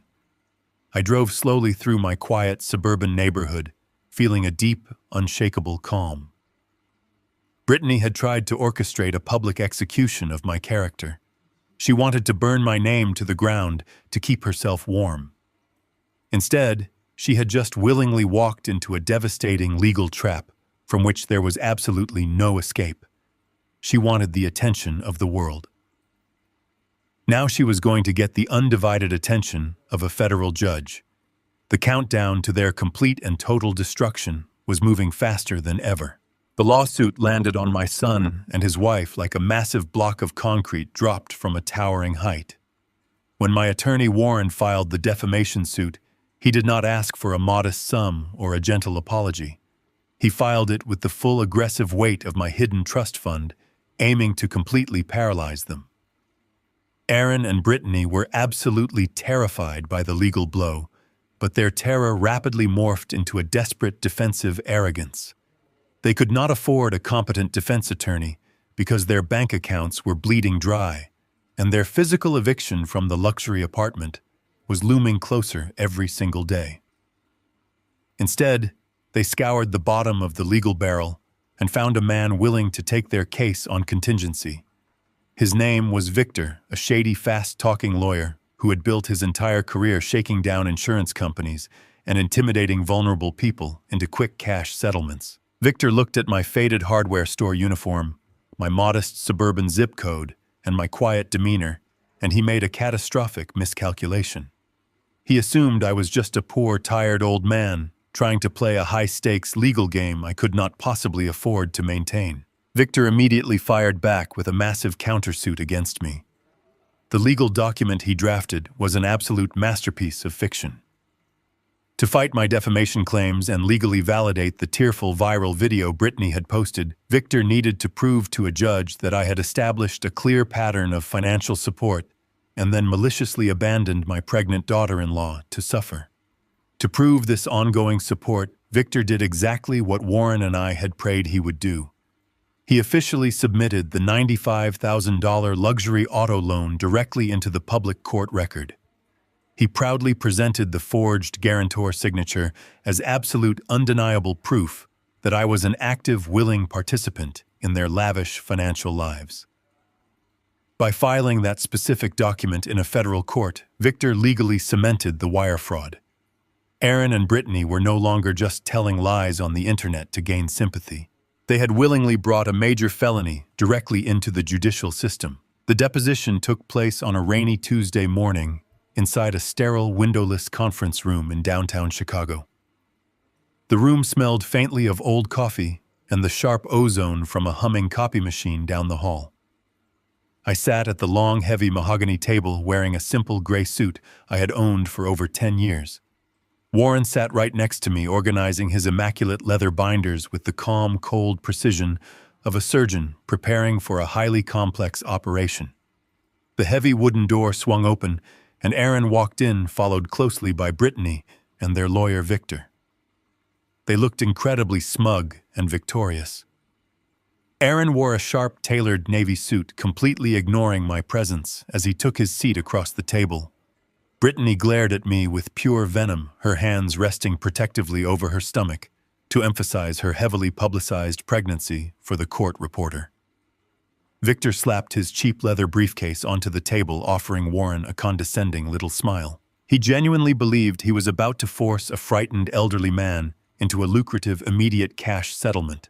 The court reporter asked Aaron and Brittany to raise their right hands and swear to tell the truth, the whole truth, and nothing but the truth. They both swore the legal oath without a single ounce of hesitation or remorse.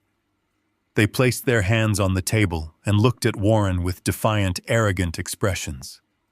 They believed they held absolutely all the cards. They thought my quiet, silent demeanor across the table was a clear sign of defeat. Warren did not raise his voice. He did not show any hostility or anger. He simply opened his first binder and began the questioning with a slow, methodical, and deadly pace. Warren started by asking Aaron to describe the history of my financial involvement in their daily lives.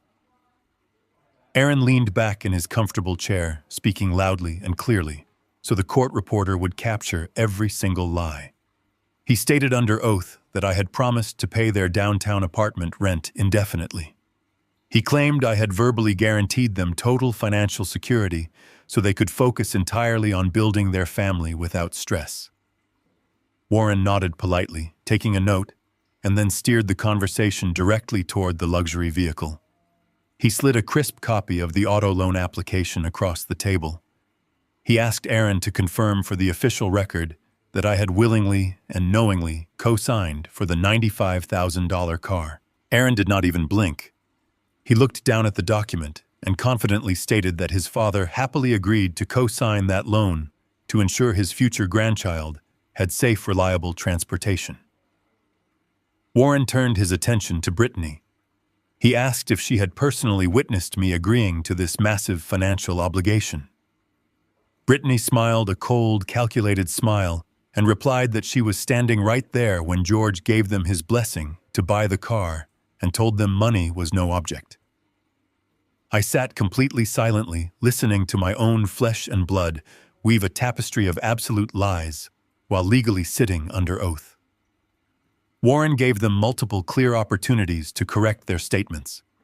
He asked if they were completely certain about the exact sequence of events. Aaron let out an arrogant, heavy sigh and told Warren to stop wasting everyone's time. They had fully committed to the lie. The perjury was now permanently embedded in the official legal transcript forever. Warren closed his first binder and folded his hands, resting them on the table. The polite, professional demeanor vanished instantly and was replaced by the ruthless corporate predator I paid him to be.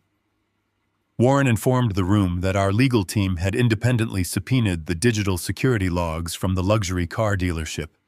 He pulled a single sheet of paper from his briefcase and slid it directly over to Victor.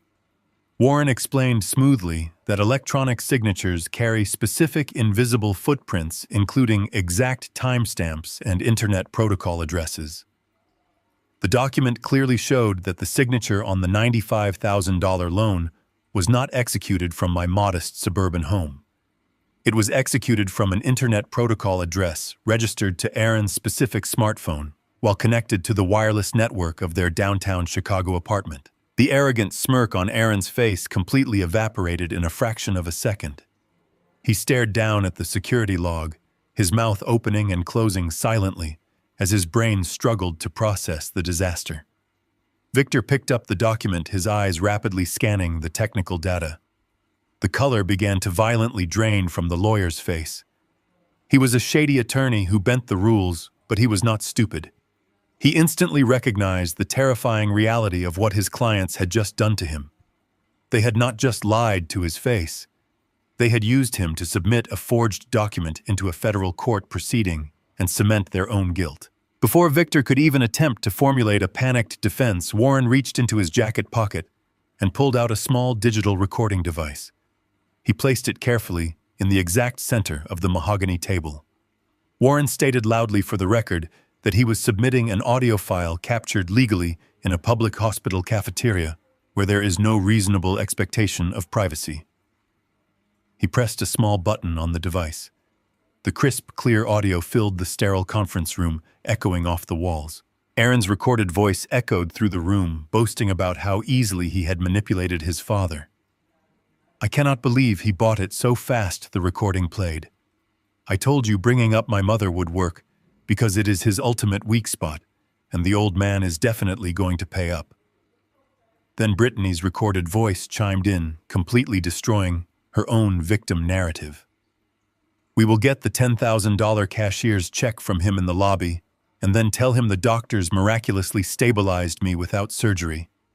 We can use $5,000 to pay off the landlord, and use the rest to cover the car payment, because it is perfectly foolproof." I watched the absolute destruction of their false reality unfold in real time. Brittany covered her mouth with trembling, pale hands, her eyes wide with unadulterated terror as she heard her own wicked words played back to her. Aaron sank down low into his leather chair, looking as though all the oxygen had been violently sucked from his lungs. The undeniable proof of their vicious extortion, their federal wire fraud, and their brazen perjury was echoing loudly for the court reporter to transcribe into the permanent record forever. Victor, the fast-talking contingency lawyer, was completely paralyzed. He stared blindly at the audio device, his skin turning a sickly shade of pale gray. He looked at Aaron and Brittany with pure, unfiltered disgust and panic. He had walked into this conference room expecting to secure a quick, lucrative settlement from a weak, intimidated old man.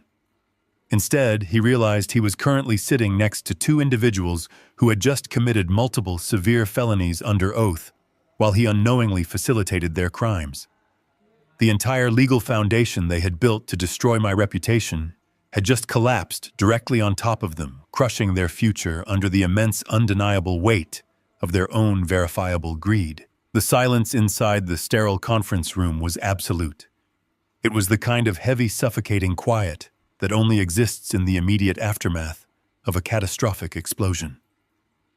The digital recording device on the mahogany table had stopped playing, but the echoes of my son and his wife callously plotting their medical extortion scheme seemed to bounce off the walls.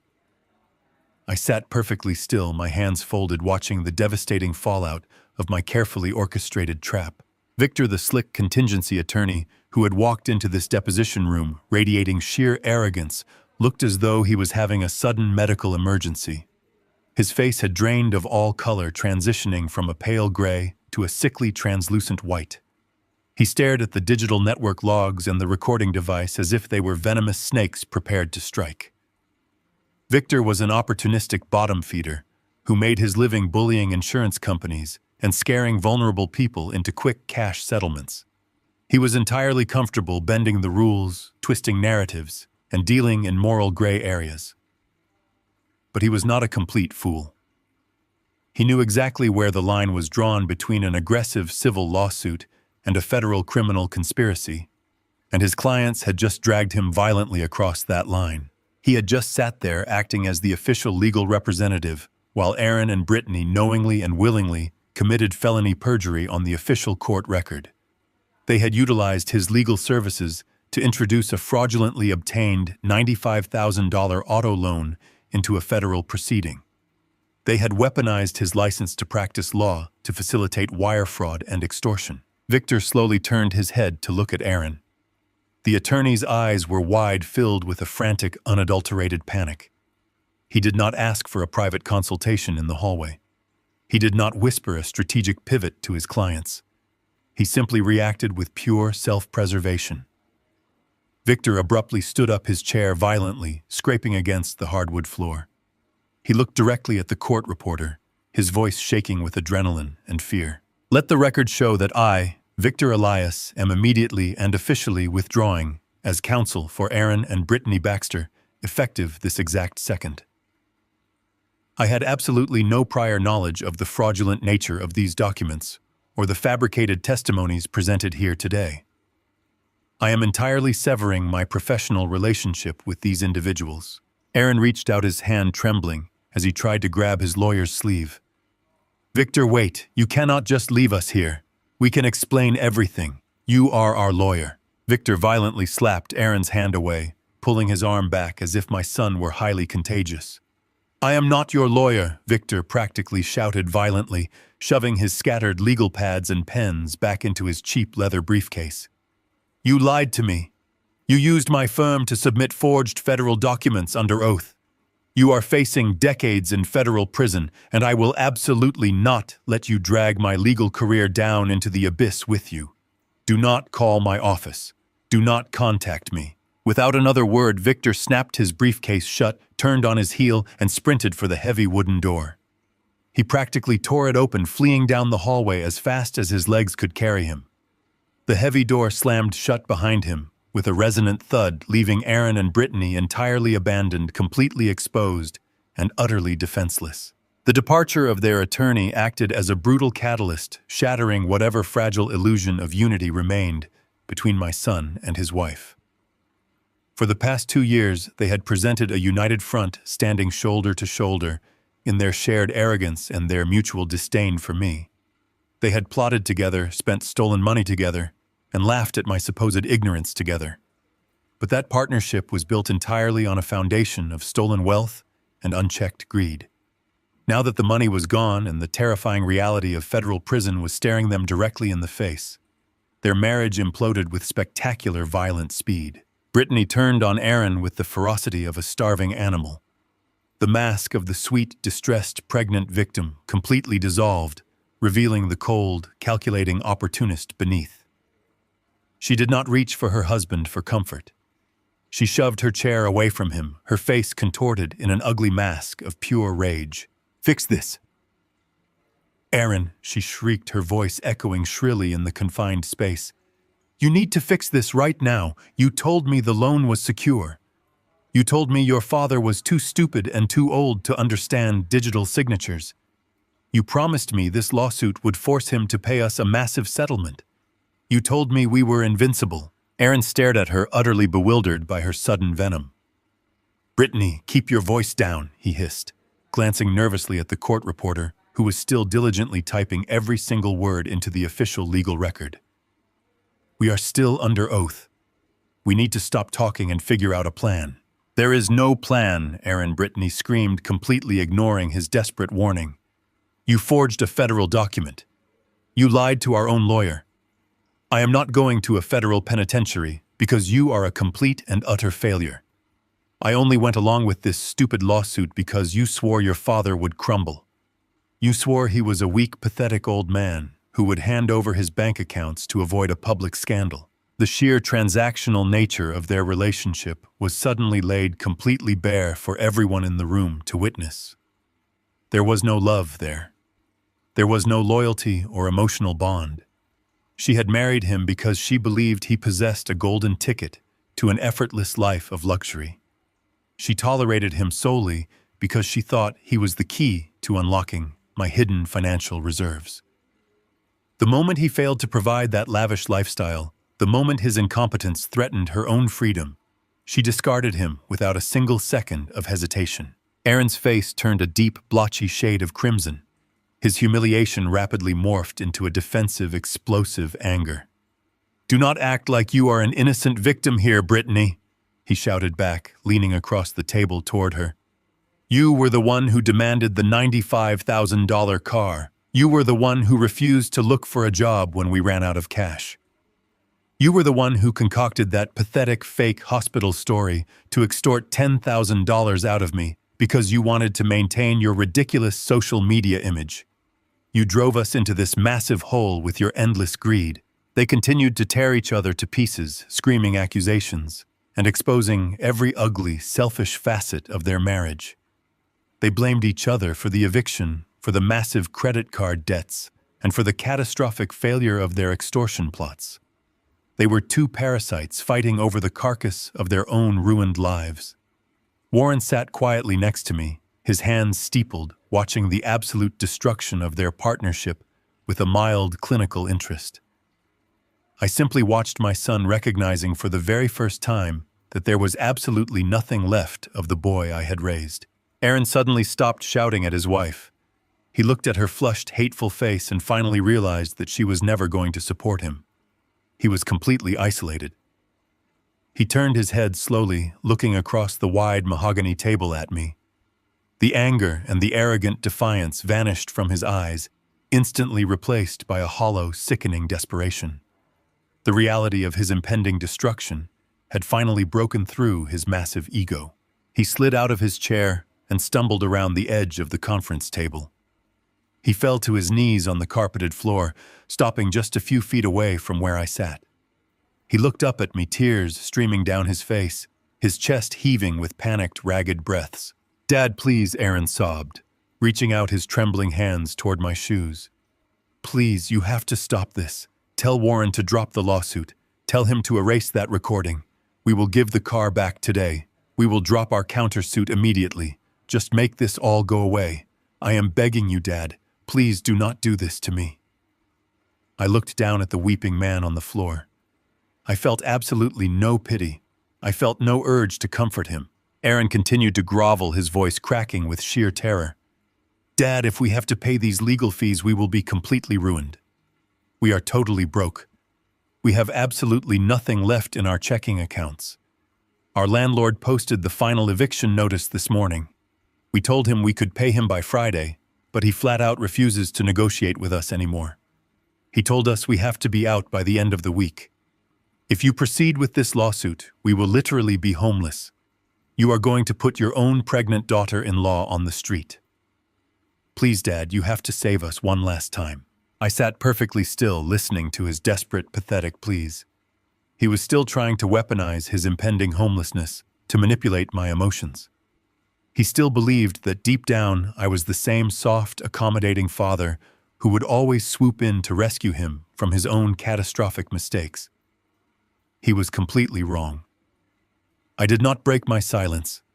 I simply looked at him, waiting for my attorney to deliver the final, crushing blow. Aaron remained on his knees on the carpeted floor. He looked up at me with tears streaming down his face, but as the seconds ticked by without my intervention, his sorrow began to harden into something else.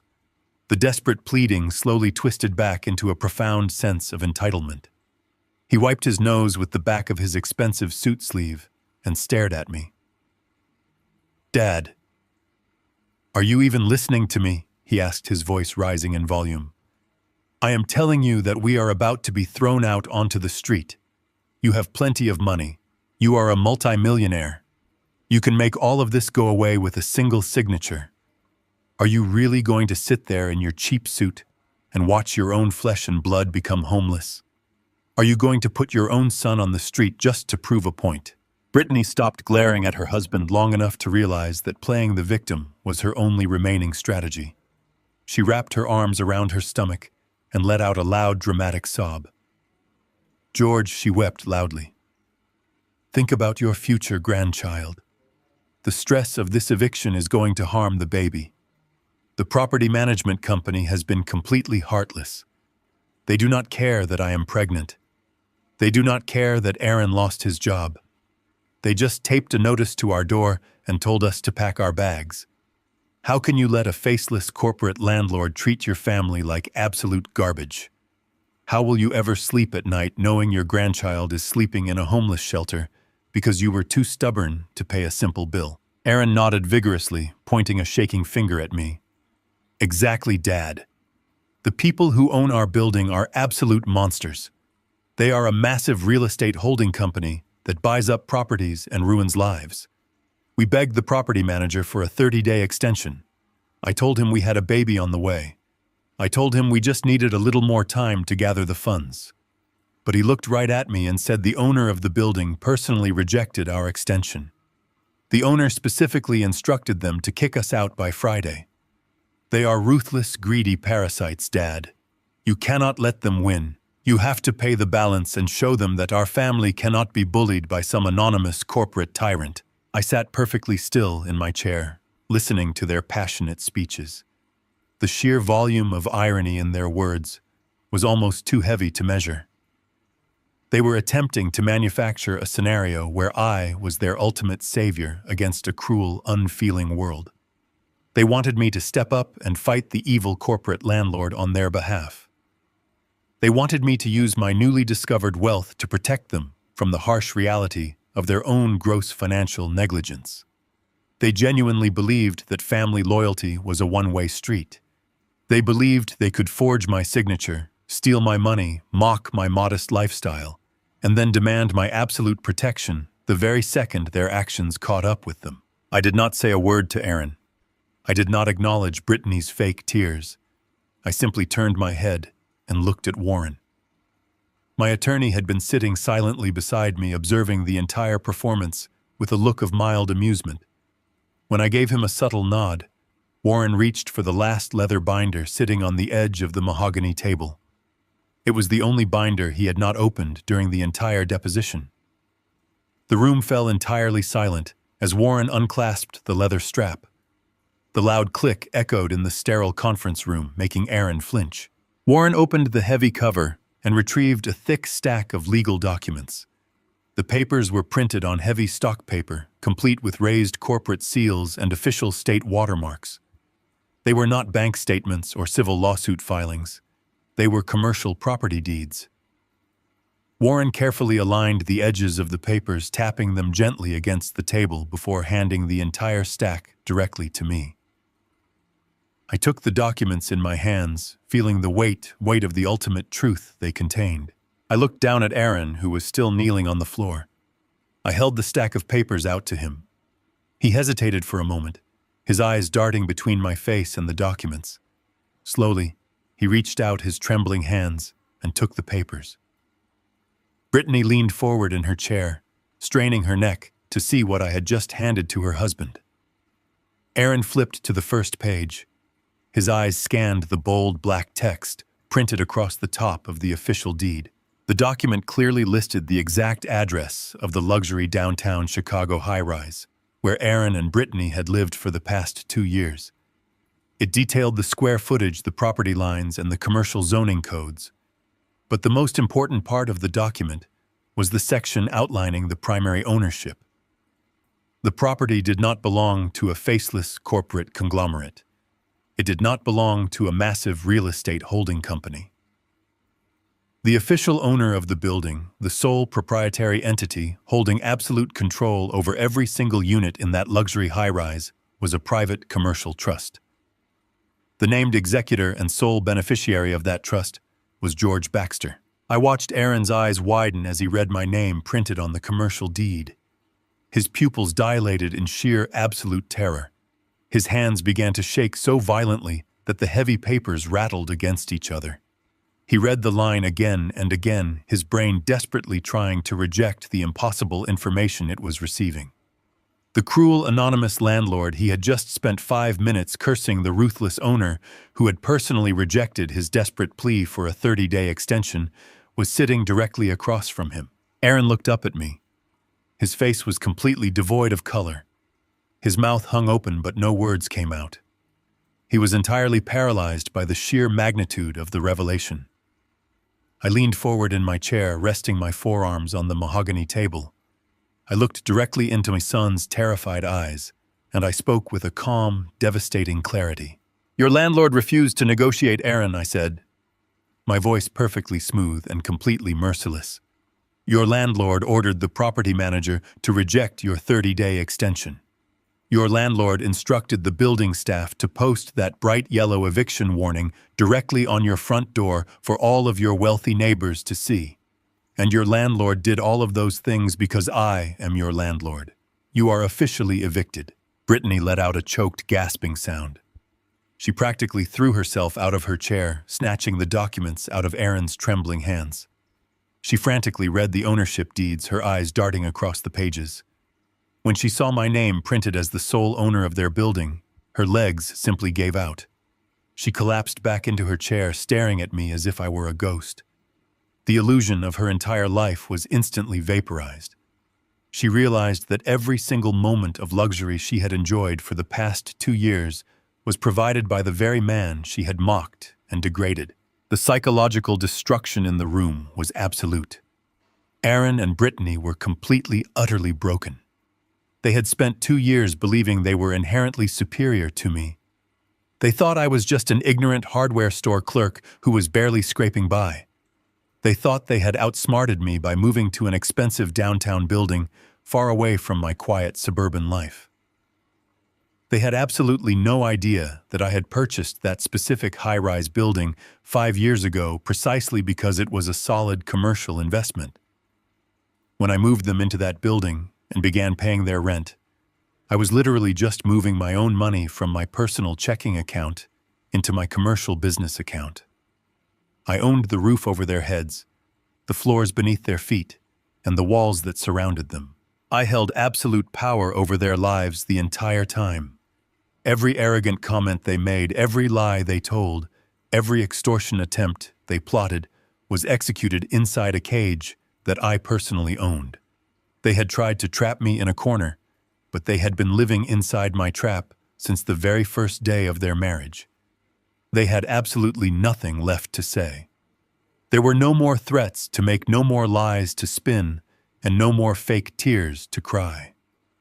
They were drowning in massive debt, facing federal criminal charges for wire fraud, and they were being thrown onto the street by a man they had deeply underestimated.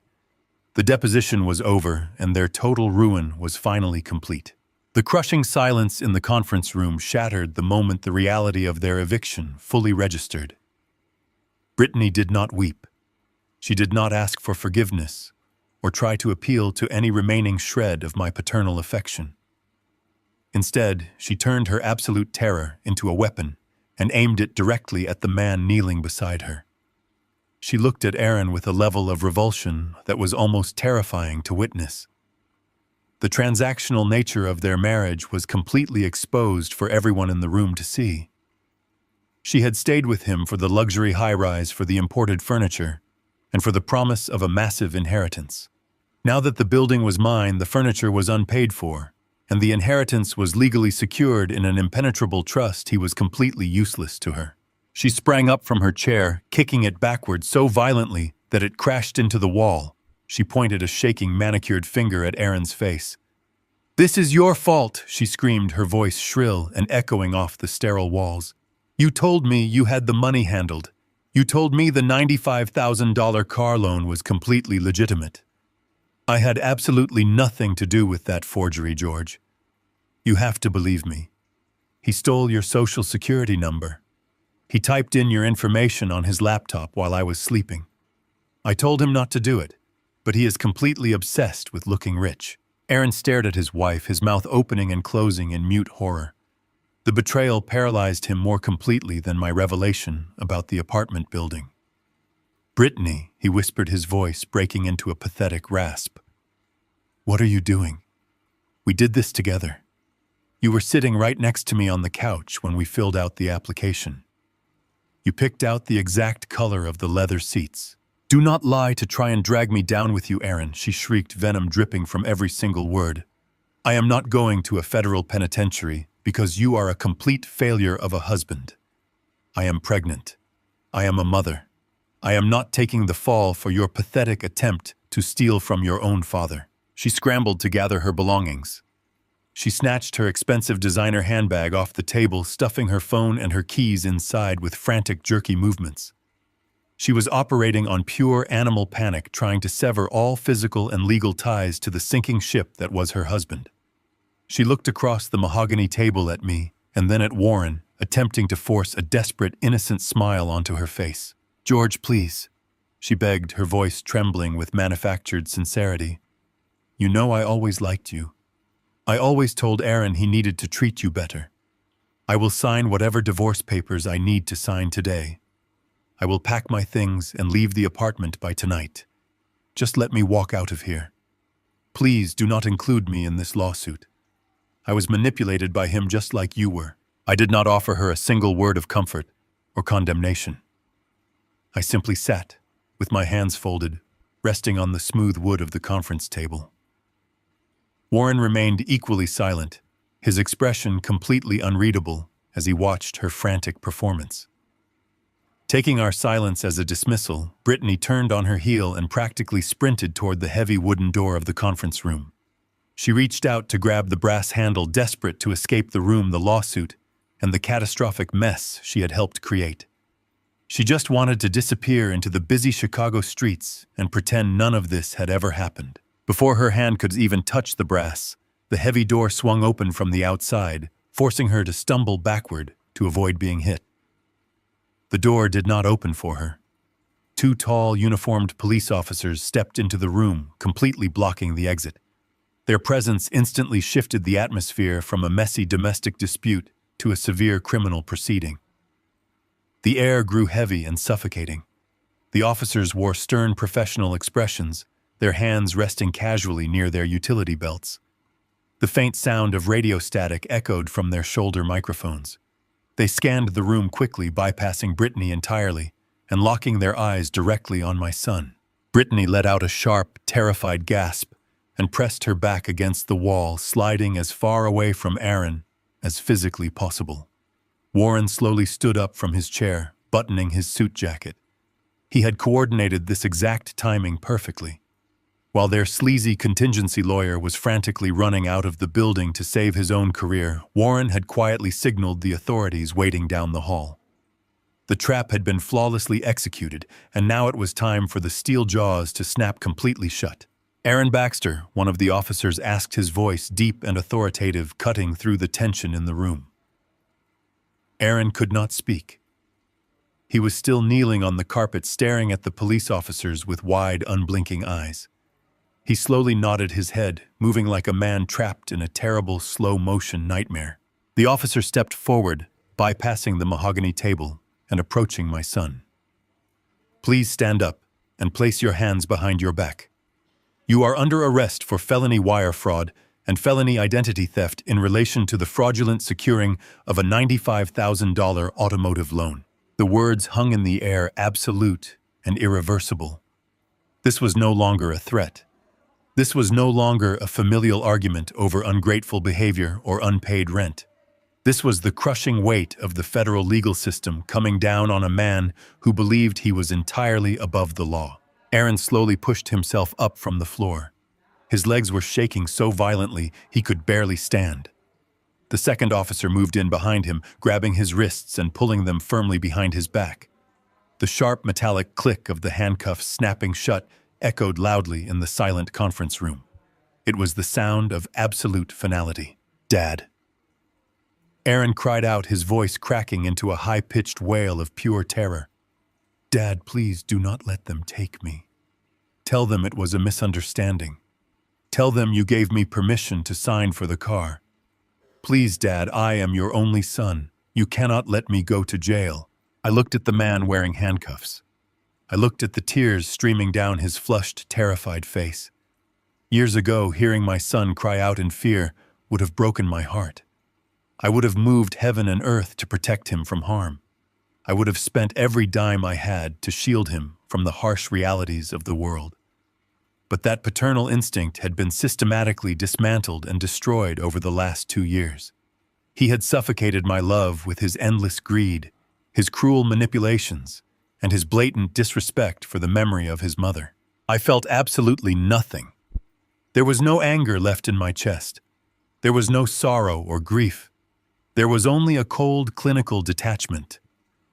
I was looking at a criminal facing the direct consequences of his own calculated actions. He had stolen my identity. He had laughed at my supposed poverty. He had tried to extort the roof over my head. He had made his choices with complete arrogance, and now he was going to pay the price. I did not intervene. I did not stand up to comfort him. I sat in my chair, maintaining a steady, unblinking gaze as the officer began to read him his rights. "You have the right to remain silent," the officer stated firmly, guiding a sobbing Aaron toward the door. "Anything you say can and will be used against you in a court of law."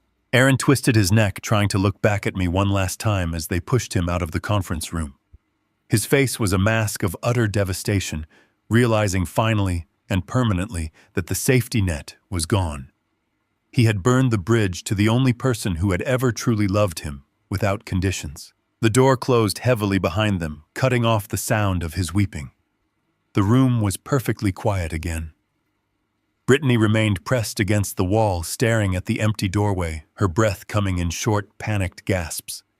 She was entirely alone now, completely stripped of the wealthy lifestyle she had married into and the protective buffer my son had provided. The consequences of their immense greed were absolute and inescapable. The cancer had been cleanly removed, and the healing process could finally begin. The heavy wooden door of the conference room clicked shut, leaving Brittany entirely alone with the wreckage of her life. I did not stay to watch her cry. I walked out of the downtown legal building, alongside Warren stepping into the bustling Chicago afternoon. The city moved around us completely indifferent to the absolute destruction that had just occurred on the 14th floor. I felt a profound lightness in my chest.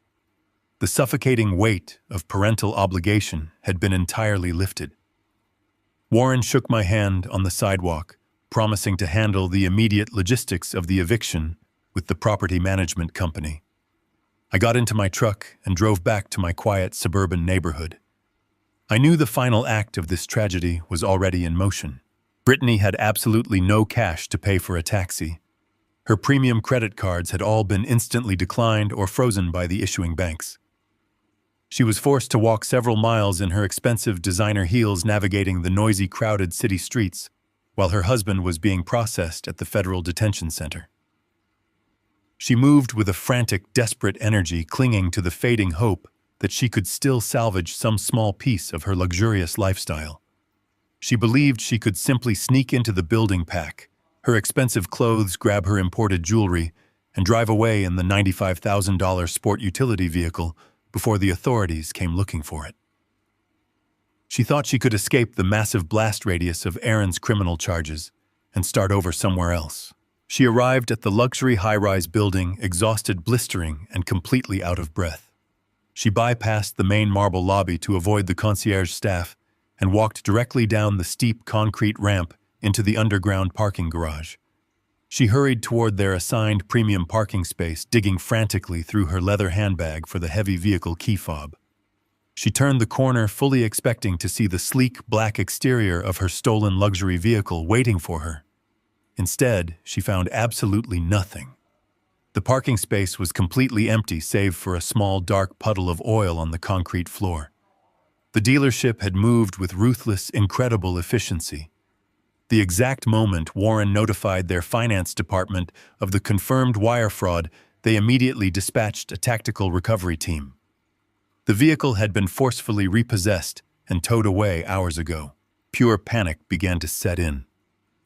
Brittany abandoned the garage and rushed to the private resident elevator. She rode it up to the penthouse floor, her hands trembling violently as she approached the heavy oak door of their apartment. She slid her electronic key card into the digital lock, expecting the familiar green light and the soft mechanical click. The lock flashed a hard, solid red. The mechanism emitted a sharp, buzzing sound, rejecting her access entirely. She tried it again and again, slamming her palm against the heavy wood. Then she looked up and saw the bright yellow legal document taped securely at eye level. It was an official notice of immediate eviction and property seizure, signed directly by the building management. The locks had been reprogrammed the very second the deposition ended. She was locked out of her own life with nothing but the clothes on her back and a rapidly dying cell phone battery. I was sitting on my back porch watching the evening sun dip below the tree line when my phone began to ring. The caller identification displayed an unknown number, but I knew exactly who was on the other end of the line. She was likely using a borrowed phone from a confused stranger on the street or a sympathetic barista at a nearby coffee shop. I pressed the accept button and brought the receiver to my ear. I did not say hello. I simply activated the secondary recording application on my tablet and let the silence hang heavily over the cellular connection. "George, please do not hang up," Brittany sobbed. Her voice was completely raw and stripped of all its previous aristocratic arrogance. I am standing in the hallway outside the apartment, and my key does not work. The car is missing from the garage. I have absolutely nowhere to go, George. You cannot leave me out here like this. I am pregnant. I am the mother of your future grandchild. You have to let me inside to get my things." I remained perfectly silent, listening to her pathetic weeping. She was still trying to weaponize a child she may or may not be carrying. When she realized the maternal guilt trip was completely ineffective against me, her tone rapidly shifted from panicked victimhood to calculated negotiation. The true nature of her character revealed itself with terrifying crystal clarity. "Listen to me, George," she whispered, her voice dropping low and conspiratorial. "I know Aaron ruined everything. I know he forged your signature and stole your money. He is a criminal and I want absolutely nothing to do with him anymore. I will gladly testify against him in federal court. I will tell the judge that the entire scheme was his idea. I will file for an immediate annulment of our marriage tomorrow morning. You will never have to see me or deal with me ever again." She paused, taking a shaky, desperate breath. "I just need a severance package, George. I just need $50,000 to start over in a new city. You have millions. 50,000 is absolute pennies to you. It is pocket change. Give me the money and I will legally erase myself from your family tree. I will leave Aaron to rot in prison, and I will walk away completely quiet. We can make a simple business transaction right now, and everyone wins." The absolute moral bankruptcy of her proposal was staggering. She was standing outside a locked door, while her husband sat in a federal holding cell, and she was actively attempting to sell him out for a quick cash payout. She viewed her marriage vows as a negotiable contract that could be liquidated for $50,000. She truly believed that every single person in the world operated with the same greedy transactional mindset that she did. I did not yell at her. I did not tell her how utterly repulsive her offer was.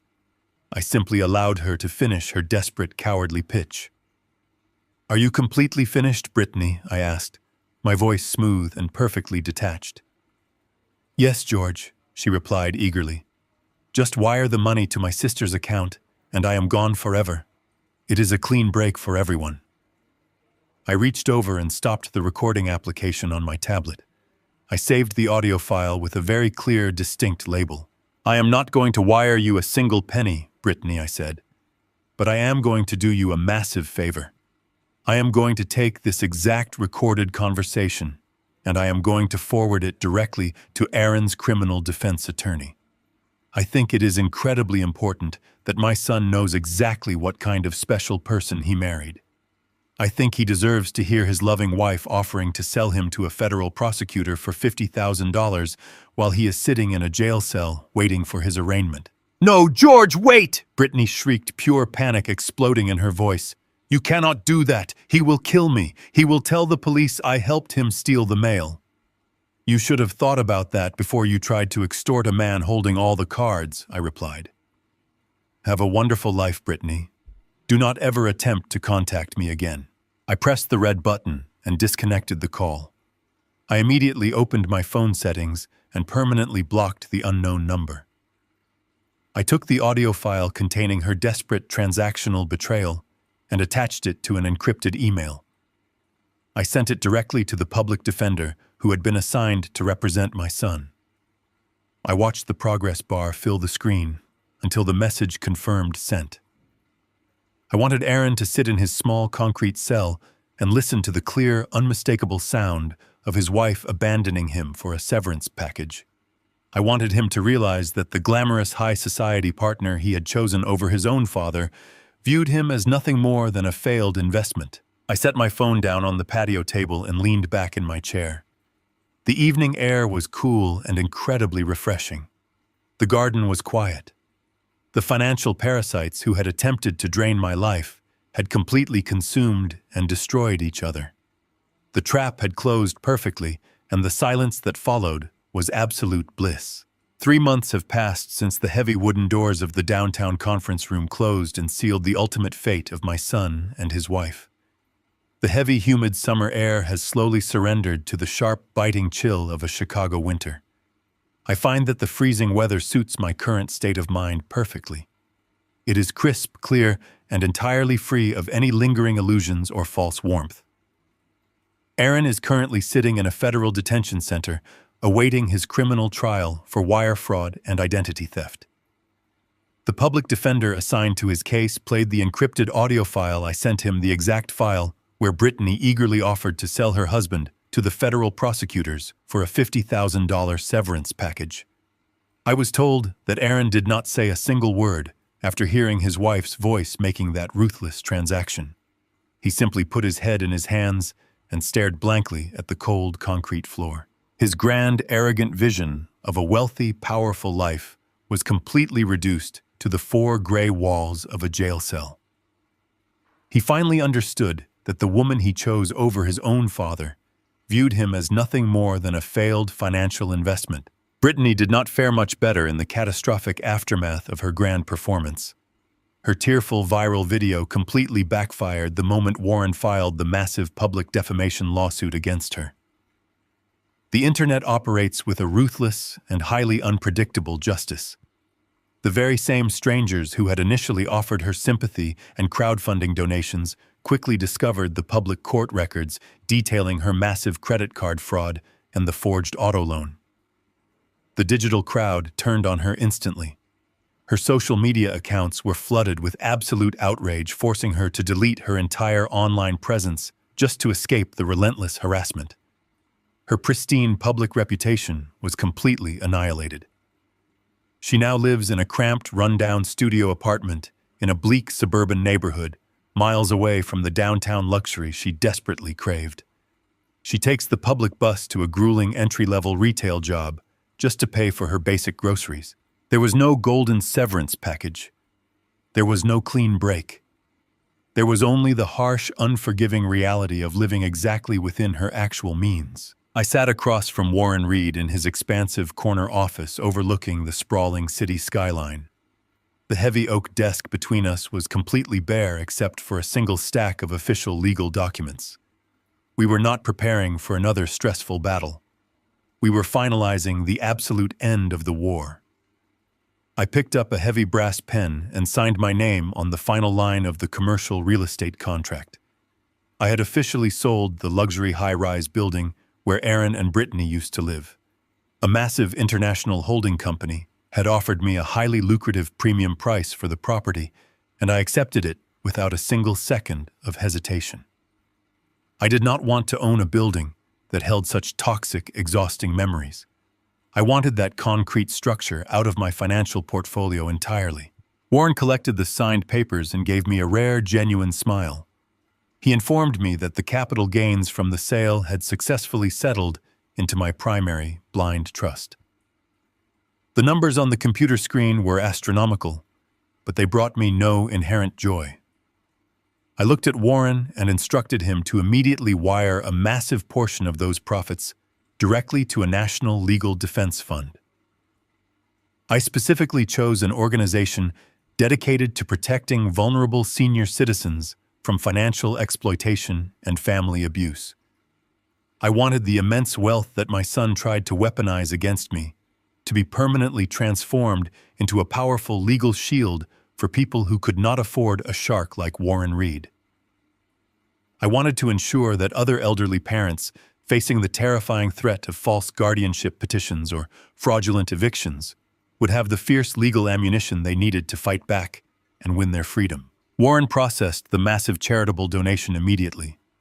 He shook my hand and told me it was the greatest privilege of his long career to represent me. The next morning, I woke up long before the sun crested over the horizon. My suburban home was wrapped in a deep, comforting silence that I had not experienced in years. I walked into my clean, quiet kitchen and brewed a simple pot of dark roast coffee. I did not check my phone for frantic emergencies. I did not brace myself for a barrage of manipulative text messages or fabricated hospital crises. My daily routine was entirely my own again. I walked into my bedroom and reached into the closet. I bypassed the row of expensive tailored suits I used to wear during my corporate logistics days. Instead, I pulled out my faded denim apron and my worn-out flannel shirt.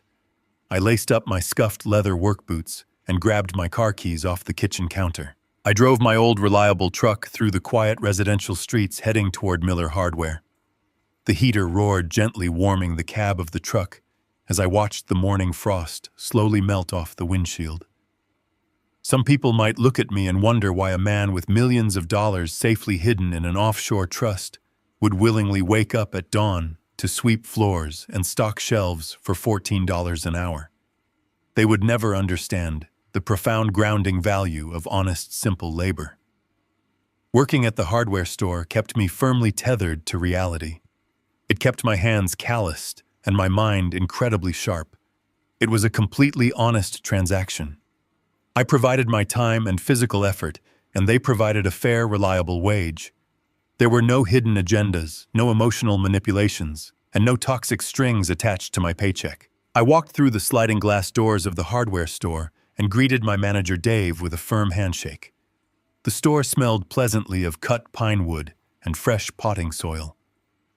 I grabbed my rolling cart and headed toward the paint department to begin my morning shift. The aisles were quiet and peaceful for the first few hours. About halfway into my shift, a young couple walked down the aisle looking completely overwhelmed. They were holding hands tightly, their fingers stained with white primer and plaster dust. The young man looked at me and politely asked for help matching a specific shade of blue paint for a nursery room. They explained that they had just purchased their very first home, a small broken-down fixer-upper on the far edge of town. They admitted they did not have much money, but their eyes were shining with genuine excitement and profound mutual respect. I spent 30 minutes helping them select the perfect paint grade and the right durable brushes for their project. I watched the way the young Pesci listened to his pregnant wife, valuing her opinion and holding her hand with absolute unwavering devotion. They were building a life together from scratch, relying entirely on their own hard work and their shared equal partnership. There was no greed in their eyes. There was only pure, authentic love and a shared vision for their future. I helped them load the heavy paint cans into the back of their rusted sedan and wished them the absolute best of luck with their new family home. They thanked me profusely, treating the old hardware store clerk with far more dignity and basic human kindness than my own son ever did. I stood in the cold morning air watching their car drive away down the street until it disappeared around the corner. I took a deep, slow breath, letting the crisp winter wind completely fill my lungs. The financial parasites that had slowly drained my spirit and my energy for the past 2 years had been completely and surgically removed from my existence. The deep aching wound of their ultimate betrayal had finally healed over leaving behind a strong, impenetrable scar. My hidden wealth was completely secure. My quiet suburban home was my peaceful sanctuary once more. But most importantly, my self-respect and my dignity remained perfectly intact. I turned around and walked back inside the warm, brightly lit hardware store, ready to finish my shift. I had lost a son, but I had finally reclaimed my own life. And that trade was worth absolutely every single penny. The story teaches a powerful lesson about the true nature of wealth and value. Real wealth is not defined by the balance in a bank account, the price of one's clothes, or the exclusivity of the restaurants one frequents. Instead, genuine richness comes from authenticity, dignity, and the ability to treat others with respect and empathy regardless of their perceived social standing. The mother's test reveals that those who are overly obsessed with money and status are often masking a deep inner emptiness. Ultimately, true peace and freedom are found when we shed the need to impress others and choose to live honestly, valuing genuine connections over material possessions. Share this story with someone who needs a reminder that true wealth comes from within.